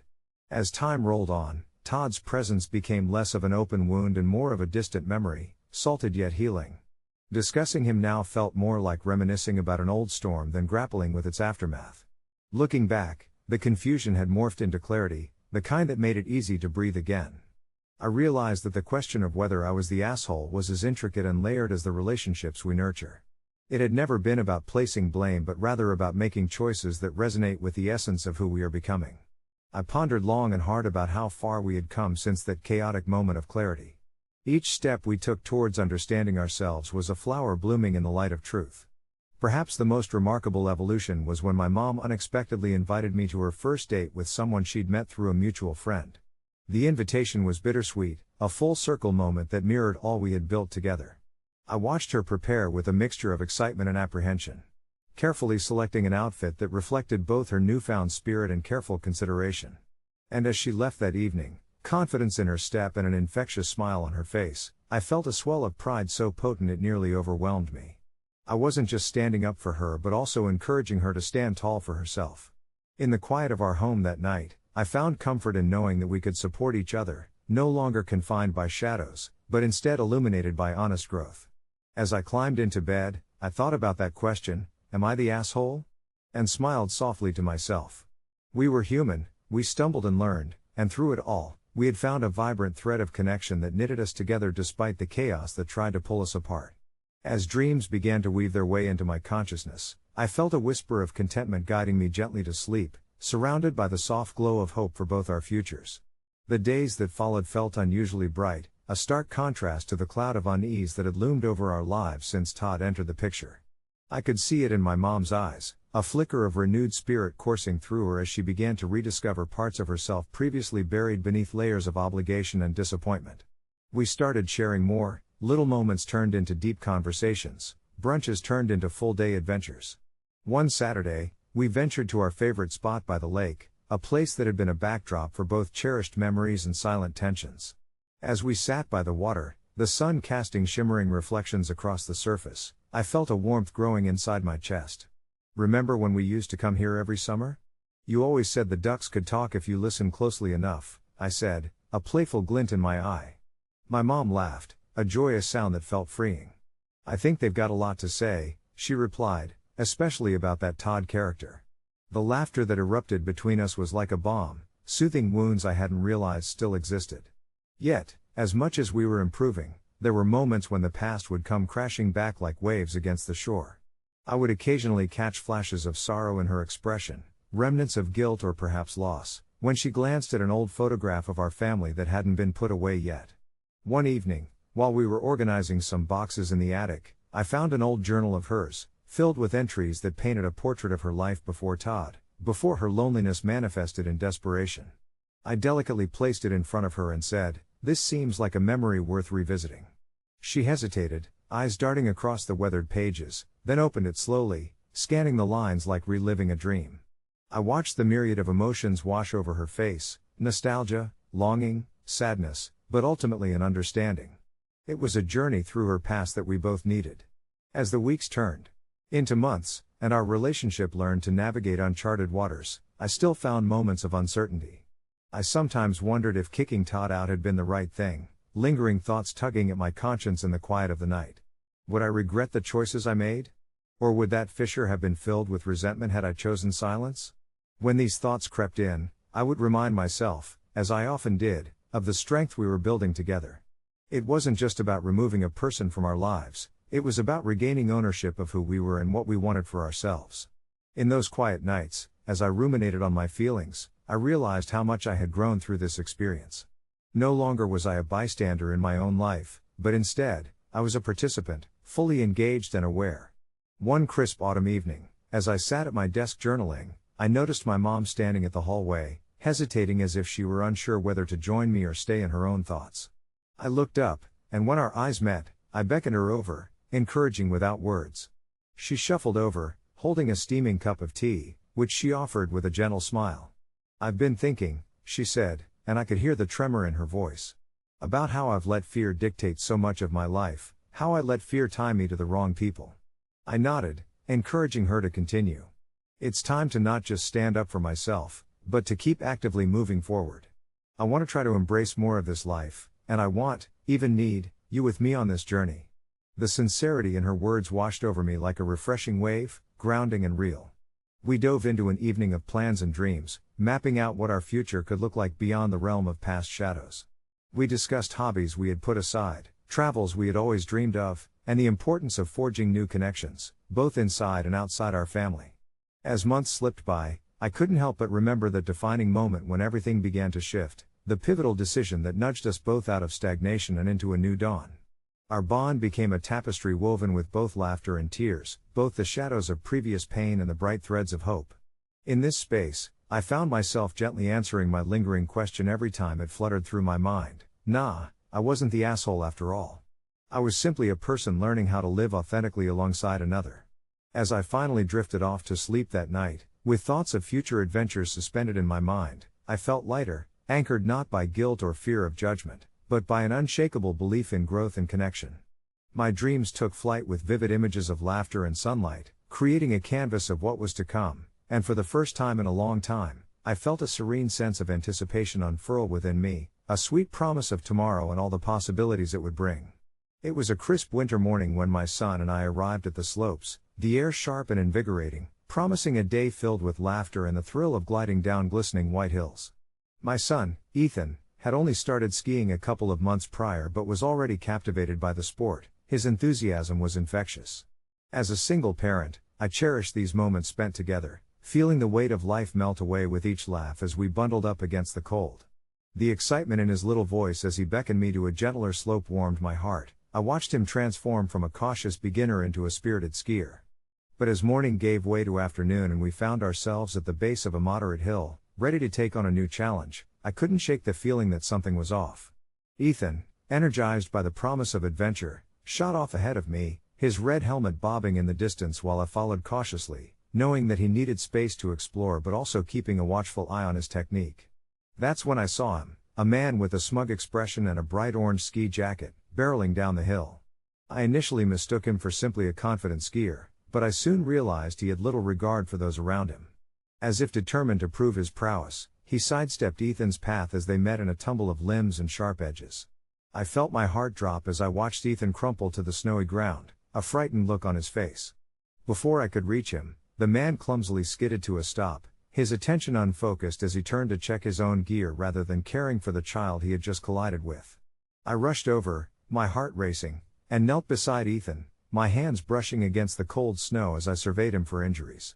Thankfully, he appeared unharmed, but the tears welling up in his eyes rattled me more than any physical ailment could.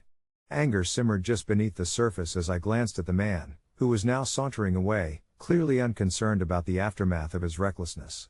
"Are you okay, buddy?" I asked Ethan gently, my voice trembling with a mix of relief and rising fury at the man's arrogance. Yet the sting of humiliation mingled with my protective instincts. Was it overreacting to call ski patrol on someone who had scared my child? As I comforted Ethan, I could see he was growing more distressed by the second, overwhelmed by the sudden chaos of the moment. I took a breath and made the call. While waiting for the patrol to arrive, I watched the man laugh and joke with his friends nearby as if Ethan's experience was an amusing side note. The urge to confront him was palpable, but fear held me back, wondering if turning this into a spectacle would only upset Ethan more. The ski patrol arrived relatively quickly, assessing the situation with calm professionalism while I explained what had happened and how the man had disappeared into the background of the day, leaving a ripple of anxiety in his wake. They assured me Ethan was safe and that they would handle the matter, which left me feeling both relieved and a little uncertain about whether I had crossed a line. After they dealt with the incident, Ethan and I decided to take a break, curling up at a nearby cabin with steaming mugs of hot cocoa. As we sat there, I watched him slowly return to his bubbly self, animatedly discussing how he wanted to tackle the next slope while I mentally sifted through my choices. Had I been too harsh? Did intervening really matter? The warmth of the drink settled over me as Ethan's laughter filled the air. My heart was still heavy, but the fuller sense of parental protection began to outweigh it. When we returned to the slopes, I kept him close, monitoring every wave of excitement or fear reflected on his face. The thought could not help but linger, should I have chosen a different route? The incident haunted me, a nagging feeling not just of vigilance but of questioning my decisions, stacking against the joy of our day. That evening, while tucking Ethan into bed, I finally asked him what he thought about the day, and he smiled brightly, recounting the delicious cocoa and the fun of trying out new runs. "Did you see how I turned my skis to avoid that giant snow bump?" he asked. Relief washed over me. Perhaps in the midst of chaos, our little adventures had forged lessons that neither of us would forget. Updates floated through my mind as I reflected on the afternoon, pondering about talking to someone at the lodge about safety for the kids but largely trusting that the ski patrol had taken appropriate action. The next morning, I sat idly, scrolling through a local social media forum when I stumbled upon a post titled something like AITA for being a reckless skier. The familiar orange jacket leapt off the screen. It was the man from the previous day, recounting the incident but portraying himself as a misunderstood thrill seeker who had been wronged. I chuckled softly and felt a wave of empowerment wash over me, reinforcing that I did the right thing for my son. The story rolled through my mind as I sipped my coffee. Life was often a toss-up of what's right or wrong, but when it involved safeguarding my child, I knew I'd take the ski patrol every time. As I sat there, watching the steam rise from my mug, my thoughts danced between the warmth of the cafe and the icy chaos of yesterday's events. The mountain air clung to me still, its crispness a sharp reminder of that too-close encounter. My son, Jason, had been so excited to hit the slopes for the first time. The anticipation was evident in his wide-eyed, bouncing energy as we strapped on our skis, the bright sun glistening off the powdery white snow. I had watched him glide cautiously at first, a little awkward but admirable in his determination. I couldn't help but grin as he cautiously maneuvered between the ever-present shadows of seasoned skiers. That grin had faded quickly when the orange-clad man hurtled down the mountain like a rogue missile, his skis gleaming with reckless intentions. There was no slowing down, no effort to avoid my son, and the moment became a blur. I remember calling out, but my voice was swallowed by the wind as Jason was knocked off his feet, landing with an audible thud, his little body tumbling into a snowdrift. The panic that washed over me was paralyzing. I rushed to my boy, my heart hammering, unwilling to look away from the damage that could have been done. Thankfully, he just had a couple of bruises that would fade, but the feeling of fear lingered long after. As ski patrol whisked the man away, their disbelief mirrored my own. He was so enthralled by the thrill of skiing that he had overlooked his responsibility to other skiers.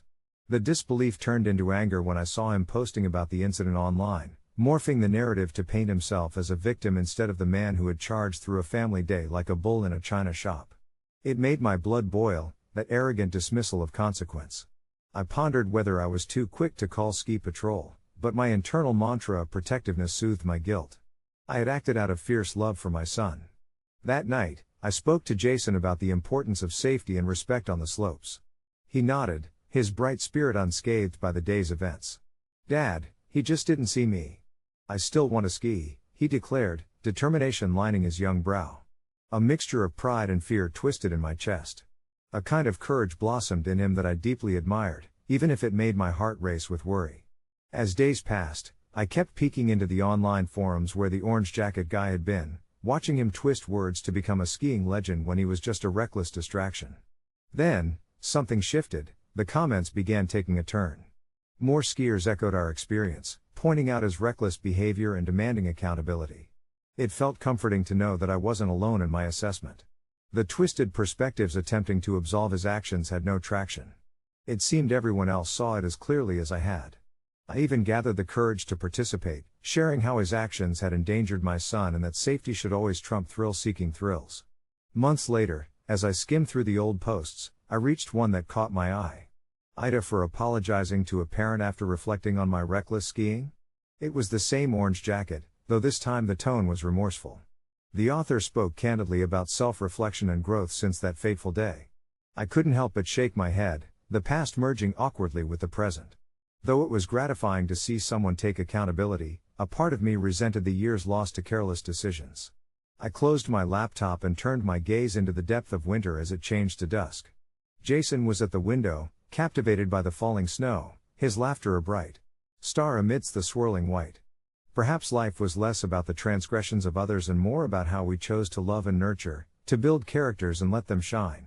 The glow in my son's eyes was enough to make me forget the orange jacket and all it represented. The love I held for him ignited my understanding that we all fall, we all learn, and sometimes we must confront the slopes for the world to truly thrive. As the evening settled in and the warmth of the fireplace flickered shadows on the walls, I found a sense of calm wrap around me, interlaced with the soothing sounds of the crackling logs. I watched Jason dance around the room, his little feet gliding over the polished wood like they had learned to ski themselves, each movement a testament to unbridled joy. It was in these quiet moments, away from the chaos of the ski slopes and the bitterness of confrontation, that I found clarity. The way he playfully mimicked the ski patrol with a makeshift rescue backboard, a cushion from the couch draped over his shoulders, made me smile. My heart warmed with the thought that the incident on the slopes, while harrowing, had embedded itself in a lesson of safety and respect that I hoped would shape Jason's adventures in the years to come. With a steaming mug of cocoa in hand, I settled into the couch, letting the aroma wrap around me like a cozy blanket. My phone vibrated, and I instinctively grabbed it, half expecting another distasteful rant from the orange-jacketed antagonist. Instead, it was a notification from Reddit. Jason's antics had drawn the attention of my post, a flurry of comments that ranged from supportive to downright accusatory. I chuckled softly, reminded of how the public realm could partition experiences so neatly into heroes and villains, spectator and participator. But as I read through the comments, a sense of community enveloped me. Many echoed my thoughts, recognizing that in the world of parenting, we don't always have time for gray areas. Suddenly, my musings were interrupted by a soft knock at the door. I glanced towards Jason, who had momentarily halted his playful theatrics, curiosity gleaming in his eyes. I opened the door to find Leah, our neighbor, with her 2 kids, bundled up against the cold. "We heard you had hot cocoa," she said, grinning widely. Her laughter melded with the sounds of snowfall, brightening our home even more. The kids rushed in, their cold cheeks rosy and eyes sparkling. Jason's laughter reignited as he pulled them into his playtime adventure, and the atmosphere shifted. In the midst of our newfound gathering, I realized that life's slopes could be treacherous, but they also gave rise to moments of incredible joy and connection. I welcomed Leah and her children, brewed fresh cocoa, and chuckled as they retold their ski adventures and mishaps. Each tale unfolded as gently as the snowflakes twirling outside, a reminder of how laughter and camaraderie could soften the sharp edges of an unfortunate day. As the night progressed, we worked together to build a fort with blankets and pillows, creating a sanctuary of laughter in our living room. I could see how these interactions knitted the fabric of community and camaraderie, and I forgot the weight of the perpetrator's orange jacket as I engaged with the now familiar chaos. Every fit of giggles, every slight mischief, and even the way the kids tossed snowballs wove a thread of warmth that contrasted against the chilly world outside, reminding me that while I had stood firm on the slopes, ensuring my son's safety, my real battle was here, fostering a space free of judgment and full of love. The evening dragged on, fading into night, with stories exchanged and cocoa cups emptied. Just as I was beginning to feel drowsy, my phone buzzed again. The thread on my earlier post had exploded with notifications. I glanced at the screen with fatigue but curiosity. More stories shared, sympathies and remembrances of their own cultish orange jacket encounters, and unexpected words of encouragement. One comment, in particular, struck me: "Every time you stand up for your child, the world gets a little bit brighter." I smiled, taking a deep breath. It felt like a love letter to every parent grappling with their role in protecting their children amidst the unforgiving terrain of the world. Settled back into the couch, I closed my eyes, letting the sounds of laughter swirl around me like the snow outside, enveloping me in a cocoon of warmth. I realized that we must all navigate our slopes, but what mattered more than the falls or daring escapes was how we choose to love, nurture, and advocate for those we hold dear. That night, as Jason drifted off to sleep surrounded by remnants of his excitement, I too surrendered to the calm of the moment, feeling reassured that each step I took for him was a step towards fostering resilience and strength, something I hoped would carry him even beyond the ski slopes. Every night, without fail, the air would grow thick with a heavy silence at precisely 10:52 p.m., as if the world had pressed pause on itself. Living in a small town like Brookshire, this unnerving ritual was an accepted part of life, a peculiar tradition that I had come to know for as long as I could remember. I would watch the clock tick down from my bedroom window, the cool moonlight casting long shadows across my floor, the only sound being the quiet hum of the ceiling fan. It was strange, really, how nobody ever spoke about it, not even in whispers. My parents never bothered to explain why every household, every shop, and even the streetlights would dim or flicker for 12 minutes each night, as if the entire town was collectively holding its breath. I often found myself puzzled, torn between my curiosity and an inexplicable instinct to just let it be, to let it weave itself into the fabric of my life like a long-held family secret. But that fateful summer night, curiosity won, fueled by a restless spirit and an idea that maybe, just maybe, I could peek behind the curtain of this nightly mystery that had haunted me. As I stitched together my plan, the thrill of uncovering a long-buried secret coursed through me like electricity, making my heart race with each passing second toward midnight. Armed with a flashlight and an insatiable need for answers, I slipped out of my room, careful not to disturb my sleeping parents. I stepped onto the cobblestone street, the night air crisp against my skin as I ventured down my familiar lane. I felt the familiar thrill of danger tingling along my spine, but I was fueled by purpose now. My best friend Jacob had always said that fear itself was just an illusion, a construct of the mind to keep us inside neatly wrapped boxes. Tonight, I was stepping out of mine, determined to find out what happened when the clock struck 11. As I approached the town square, I noticed the stillness, the shops darkened and locked, the park benches empty under the blanket of night. My pulse quickened. I had never been this close to the heart of the town during a lockdown. At 10:58, I ducked behind a large oak tree, its gnarled branches dipping low like bent old men in conversation. I could see the glow of the clock tower illuminating the street in soft gold, casting everything in a surreal haze. Then, suddenly, at 10:59, a wave of tension swept through the air, and the familiar flickering began. The town inhaled deeply, and I felt the breath of it rush past me, a wild wind rising but with no sound to accompany it. At 11 o'clock, the atmosphere shifted. I held my breath, straining to see beyond the shadows where the flickering flickered out entirely, leaving only the oppressive darkness draping over Brookshire. My flashlight's beam seemed feeble in comparison as I scanned my surroundings. Then I saw them, figures emerging slowly from every corner, gathering under the clock tower, their silhouettes merging and morphing into one another like the whispers of ghosts in the night. It was then that I realized the truth of the lockdown. They weren't ordinary townsfolk. They were different. They moved with a deliberate grace that sent chills running down my spine.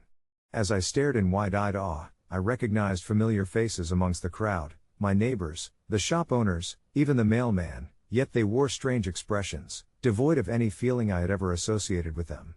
They seemed entranced, their eyes glossed over as they collectively shifted in rhythm, their bodies swaying as if conducting an invisible orchestra. I instinctively backed away, heart pounding in my ears, when I bumped into something solid, a single figure cloaked in dark fabric, its features obscured. I opened my mouth to scream, but panic paralyzed me, turning my voice to stone. That's when the figure leaned closer, a voice like gravel whispering, "If you want to know the truth, you must listen." The world around me melted into whispers, their secrets flying through the air, weaving tales of ancient pacts and sacrifices made to protect the town from the darkness beyond the edge of our small universe. Each night served as a mechanism of renewal, a moment to reinforce the bond between the town and whatever lurked outside our perimeter, a reminder of the fear that kept us all safe. Each of the 12 minutes before midnight allowed the townsfolk to offer up their fears, their regrets, to the void beyond. They would carry the weight of it while, for 12 minutes, Brookshire reclaimed its peace. As the clock struck 11 and the shadows began to disperse, everything settled into an eerie tranquility. I felt the oppressive weight of understanding settle over me like a shroud. I had learned something no one else had spoken aloud, a truth that forced me to see my home in a startling new light.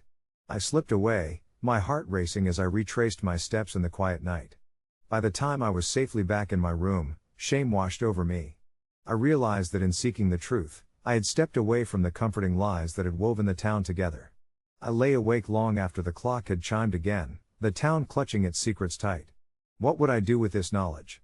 That night, for the first time, I understood the weight of my neighbor's silent burdens, and the following days felt different. I walked the streets of Brookshire with a growing sense of unease, unable to shake the feeling that something was very wrong, and yet so very right about the ritual that I had once found absurd.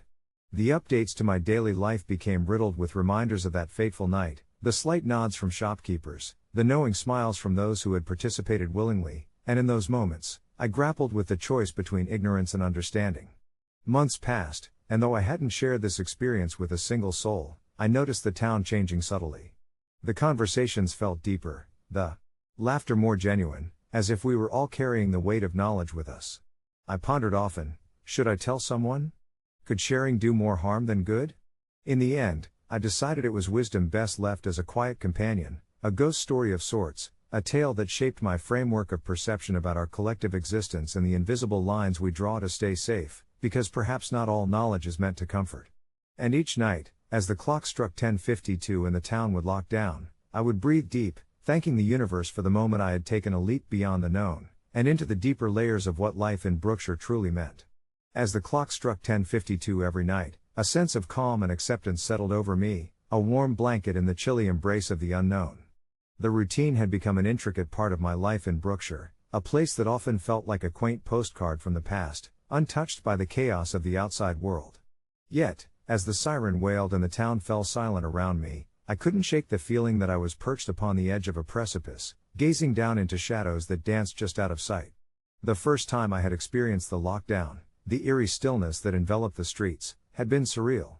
I was at a late-night study session with friends, the weight of midterms hanging heavy, our laughter spilling into the soft glow of the cafe's neon lights.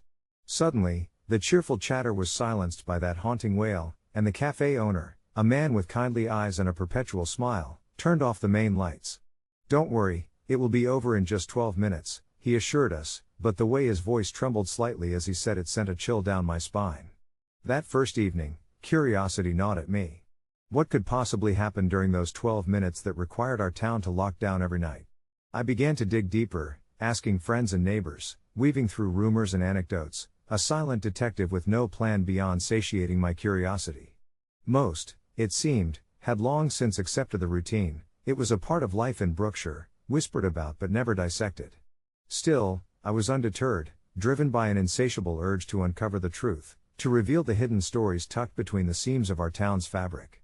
Nights turned into weeks, and I collected stories that spoke of strange occurrences, muffled sounds echoing through the air, flickering lights, and sometimes, faint reflections in the windows that vanished when looked upon directly.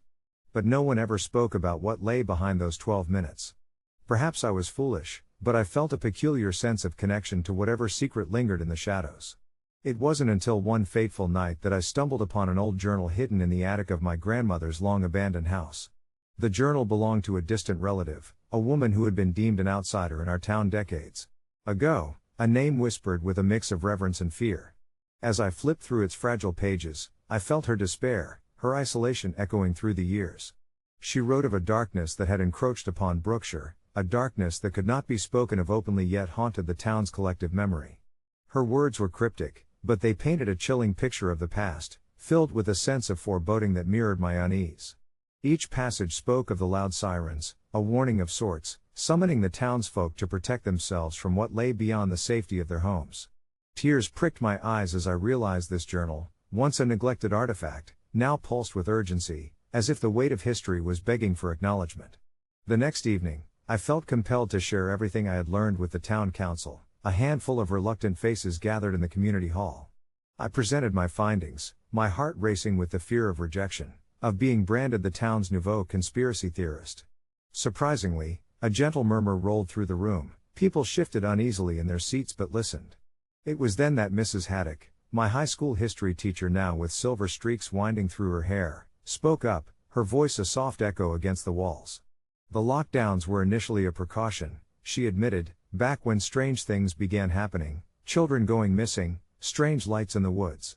We created protocols, trying to keep fear at bay. The air thickened with unsaid words, the fear we'd all been harboring surged to the surface.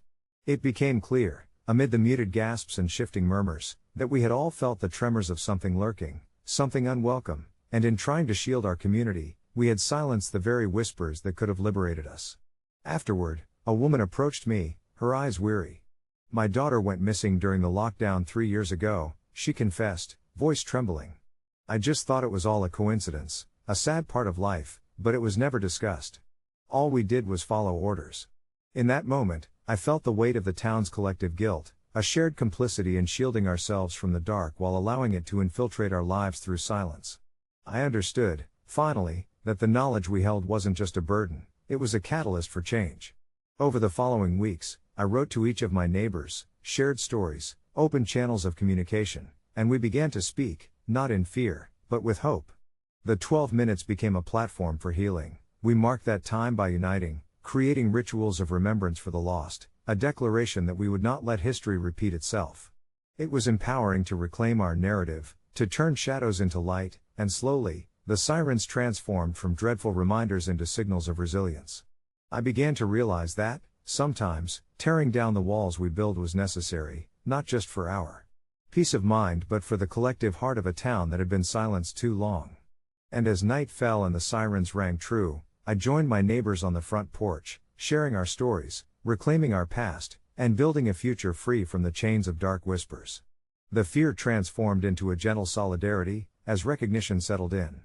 That night, as the clock struck 10:52, I took a deep breath, allowing gratitude to wash over me, not just for the truth revealed, but for each soul that dared to be vulnerable, to share a story, to embrace the discomfort that eventually led to our coming together. Little did I realize that this was just the beginning. The nights that followed unfolded with a surprising cadence of trust and connection. Every 10:52 brought with it not just the sound of the sirens marking the lockdown, but the unmistakable sense of unity that had been forged in our shared vulnerability.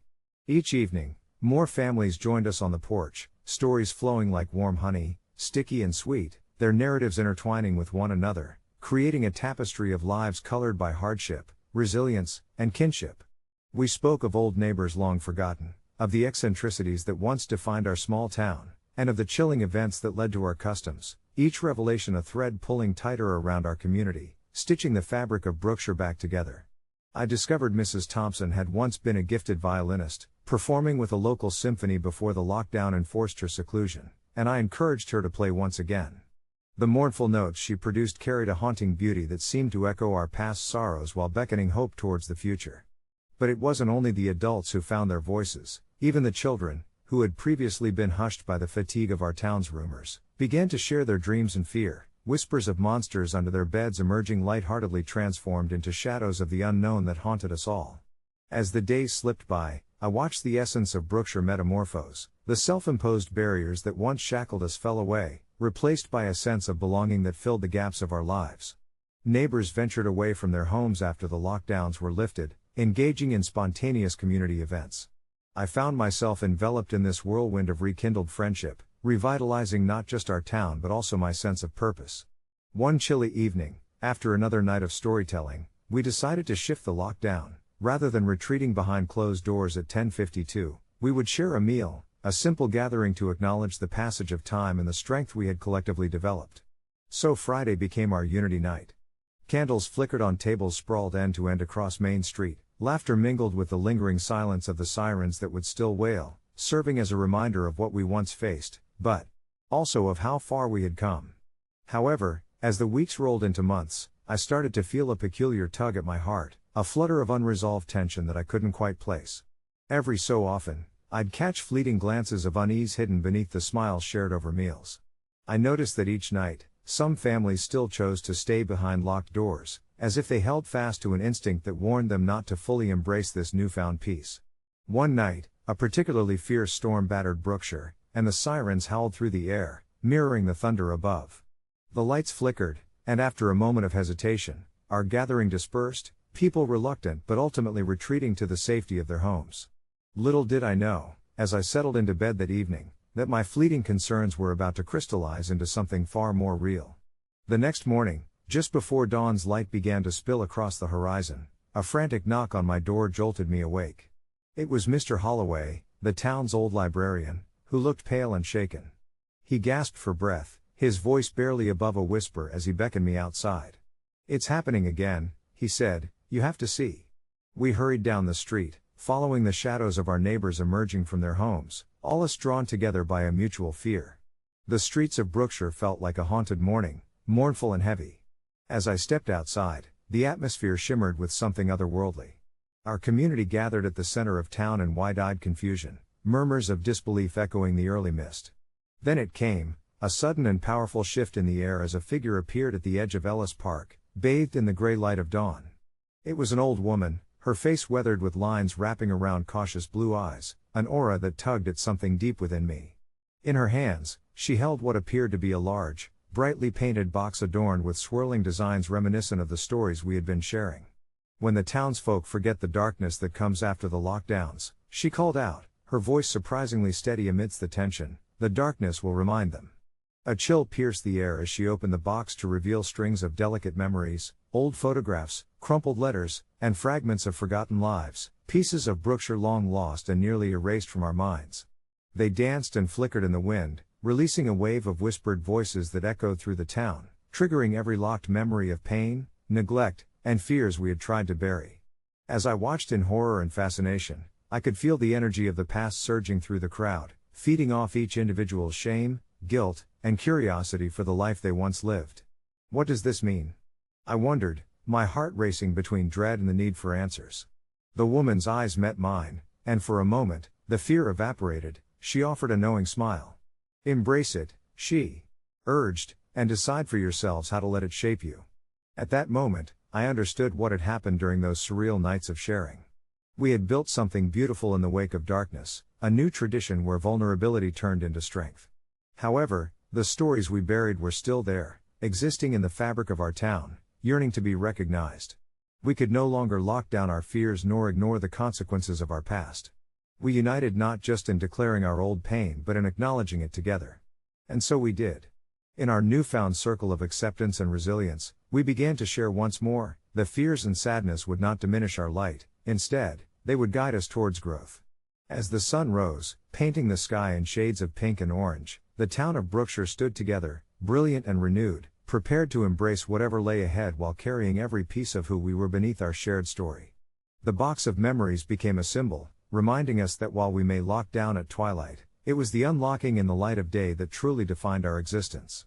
It all began one breezy afternoon, the golden light softly washing over my living room as I contemplated the simple yet profound rules that shaped my family dynamics, rules I had never quite realized would lead me down a rabbit hole of conflict and introspection. I had always treasured the close bond we had with my mother, a relationship built on love, memories, and the occasional clash of strong wills. But one evening, as my 8-year-old daughter, Alice, casually referred to my mother as honey during dinner, I felt a jolt, a dislocation of sorts within my heart. To most, this would seem harmless, a term of endearment seamlessly woven into the fabric of family life. To me, however, it opened a floodgate of unresolved emotions. I grew up witnessing my mother's complicated lifestyle, riddled with bouts of neglect and fierce independence that often made her more of a friend than a caregiver. I never questioned the absence of authority in her role, and yet, hearing Alice call her honey felt like an invitation to intimacy that my mother had not earned, a privilege I feared she would abuse. As the days rolled on, I wrestled silently with my feelings, peering into the depths of my mother's approval-seeking behavior, a pattern that had burned me time and again. I decided it was time to set boundaries that would shield my children from the unpredictability of her affection, and so I told Alice, "Sweetheart, it's not okay to call Grandma honey. Her name is Grandma." For Alice's naturally curious and sensitive nature, this prompt seemed a perplexing riddle. Her eyes brimmed with confusion, and I instantly felt a twinge of guilt.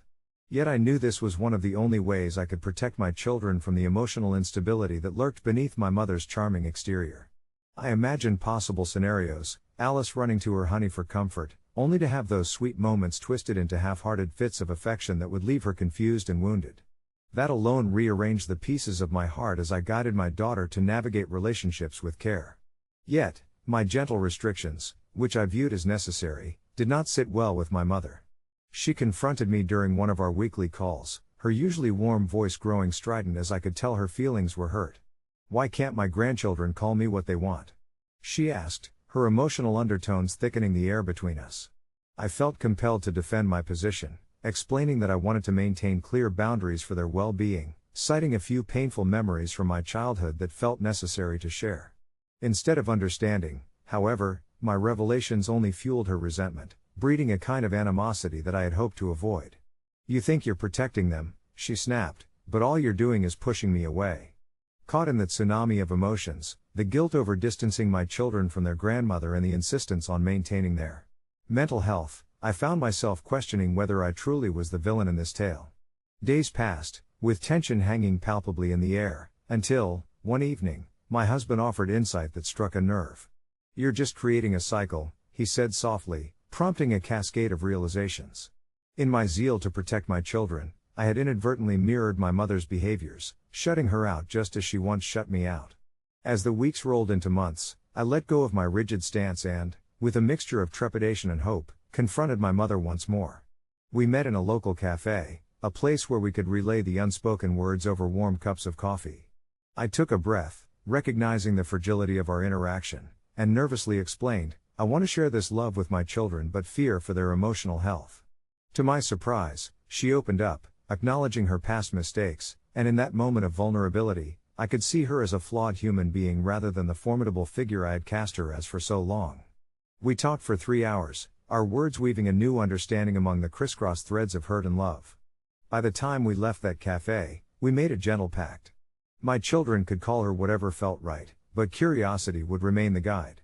If my mother's affection strayed into chaos, I would be there to help them navigate through the tumult, lifting them back onto their feet when the light dimmed. It was a delicate balance, but so long as we kept communication coherent, there was a glimmer of hope for a new chapter. Months later, my kids call her Grandma, honey, and sometimes even Grandma honey on whimsical days. It brings a smile to my face, a small triumph of compromise over conflict. Reflection has carved deeper insights into my soul, and if I've learned anything from this saga of boundaries, it's that relationships thrive where understanding flourishes, even from the pains of our past. As I gaze at my mother with a heart filled with tenderness rather than resentment, I remind myself that although nobody is perfect, the love we share can still bridge the gaping chasms left behind by misunderstandings.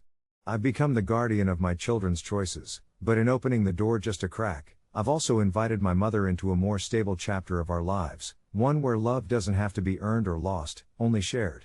Our evenings began to take on a new rhythm, one where laughter resonated through our home in a different way. The clinking of dinner plates mingled with soft conversations, and during those times, I watched my mother transform before my eyes. The rigid demeanor she wore like a shield slowly melted away, revealing glimpses of the woman I remembered from my childhood, the one who would spin fantastical tales of her youth and make blueberry pancakes on Saturday mornings. Each time my children called her honey, it felt like they were shaping their own relationship with her, possibly one built on affection rather than the fraught history I had held onto for so long. I began to understand that the term didn't erase the years of disappointment, rather, it was a step toward redefining connection, an invitation for both my mother and my kids to forge a bond that could empower them all. It wasn't easy. I still felt pangs of concern whenever my mother slipped into old habits, her sharp tongue ready to cut down any misstep with a quip that could sting. One evening, as my daughter, Lily, baked cookies with my mother, I caught a glimpse of their interaction from the kitchen doorway. My mother had an apron tied around her waist, flour dusting her cheek as she helped Lily roll out the dough. They giggled so genuinely that it made my heart swell, but almost immediately, a familiar icy apprehension chilled my joy. Had I truly invited someone who had disappointed me in the past into my children's sacred spaces? But as I sat watching, I realized that this was my mother trying to change, to fit into a narrative that no longer centered on her past failures but on the potential for love and acceptance. That realization sparked something in me, an acceptance that some relationships are worth bending rules for. Gradually, I found myself loosening the tight grip I had on my judgment, allowing myself to witness moments that reminded me of the shared humanity between us. One rainy Saturday, my mother and I sat on the porch while the kids splashed in puddles, the sound of their laughter muffled by the patter of raindrops on the roof. We exchanged small talk, and when I brought up her choices in the past, she surprised me with an unexpected openness. "I know I messed up," she said softly, her fingers tracing the rim of her coffee cup. "I didn't have the tools or the knowledge then. I want to learn, not just for myself, but for them. For you." I was taken aback. The recognition of her shortcomings was something I had longed to hear, yet it felt surreal to finally take a step together in something resembling vulnerability. There was no dramatic confession, just a genuine attempt to connect over our shared history. I felt a lightness in my chest, a whisper of hope that perhaps we could build something stronger together. A week later, while we picnicked in the park, Lily climbed into my mother's lap, looking up at her with awe. "Honey," she called sweetly, "can you tell us about the time you met the runaway dog?" My mother's eyes sparkled at the thought, and as she started to weave a story filled with charm and whimsy, I noticed the children were completely engaged, hanging on to each word and all the playful embellishments. For the first time in so long, I didn't feel the urge to guard the children from their grandmother. I realized I was letting go of the fear that had gripped my heart for years. I smiled, absorbing the moment, where laughter echoed through trees swaying gently in the summer breeze, and I began to see the foundation of a relationship being built. Right before my eyes. It was with a sense of cautious optimism that I concluded this journey. The path to evolving our relationship was not without bumps. We often still navigated through the minefield of miscommunication and unspoken grievances. Nevertheless, I held on to the belief that building trust took time and that love could flourish amongst the fragile roots of our shared past. Days turned into weeks, and the more I witnessed my children's genuine affection for my mother, the deeper my resolve grew to encourage it. Sure, we faced setbacks along the way, old habits die hard, and sometimes my mother would slip back into sarcasm or dismissive remarks. But I could intervene, guiding her tone or redirecting the emphasis in our conversations without that ever-present burden of guilt. As the seasons shifted, so did our family dynamic. Thanksgiving rolled around, and as we gathered around the table, Lily took it upon herself to have everyone share what they were thankful for. When it was my mother's turn, she looked at the room full of grateful eyes, and with a quivering voice, she said, "I'm thankful for second chances, for a family that could forgive and, more importantly, for the love that connects us even when we have the past whispering in our ears." In that moment, my heart swelled, a quiet comfort settling in, as I recognized that perhaps the new chapter we were all seeking wasn't just about rebuilding what was lost but also about discovering new facets of each other. Watching my children engaging with their grandmother, embracing her as honey, taught me that healing takes time and that love is a tapestry woven from acceptance and understanding. I realized I'd become less the guardian of their choices and more a nurturer of their relationships, guiding them through the fragile landscapes of familial dynamics with newfound wisdom. And as I reflected on the journey we shared, smiling at the laughter resonating between the walls of our home, I felt a sense of peace. Healing and connections are not linear paths, they are messy, intricate, and absolutely worth every twist and turn. In the months following, we continued to foster this merging of families, keeping communication open and embracing one another's imperfections. Life hadn't magically transformed overnight, but we had discovered ways to create a rhythm that celebrated our unique individualities. I dared to believe that, while relationships are complex, they are also transformative. Each time I caught my children calling my mother honey, I would smile softly, knowing that they are building bridges that I had once thought irreparable. In doing so, we were not just healing old wounds but laying the groundwork for a beautifully intricate tapestry of love that could stretch across generations. As we moved further into this new chapter, I watched my children blossom in the forgiving warmth of their grandmother's embrace. It was a subtly beautiful transformation. At times, I would overhear them whispering secrets to her, their laughter mingling with the rustling leaves outside our window, painting a picture that felt rich and vibrant. It was a far cry from the tense atmosphere we used to have, filled with unspoken words and unresolved feelings. Instead, there was a lightness in the air, a tangible ease that swept through our home like a gentle breeze. My mother began to impress upon them the same stories that once wove the fabric of my own childhood, tales of adventure and mischief shared with my siblings that transformed even the simplest moments into cherished memories. I could see it in her eyes. Each mention of honey from my kids was a reminder that she could still be a good grandmother, that love could be expressed in many ways, and that forgiveness was not the absence of past hurts but the acceptance of them. It wasn't without its awkward moments, of course. There were times when I couldn't help but wince, memories of her difficult past rushing back like an unwelcome tide. But then I would remind myself that everyone is just a story waiting to be rewritten, and change, however small, deserves to be celebrated, even if it takes time to feel whole. One particularly serene afternoon, we gather in the living room, the sun pouring warmth through the windows, casting a golden hue on the walls. My children are sprawled on the floor, building a tower of blocks that seems to teeter precariously, while my mother sits nearby sipping her tea, her laughter ringing like the clinking of wind chimes.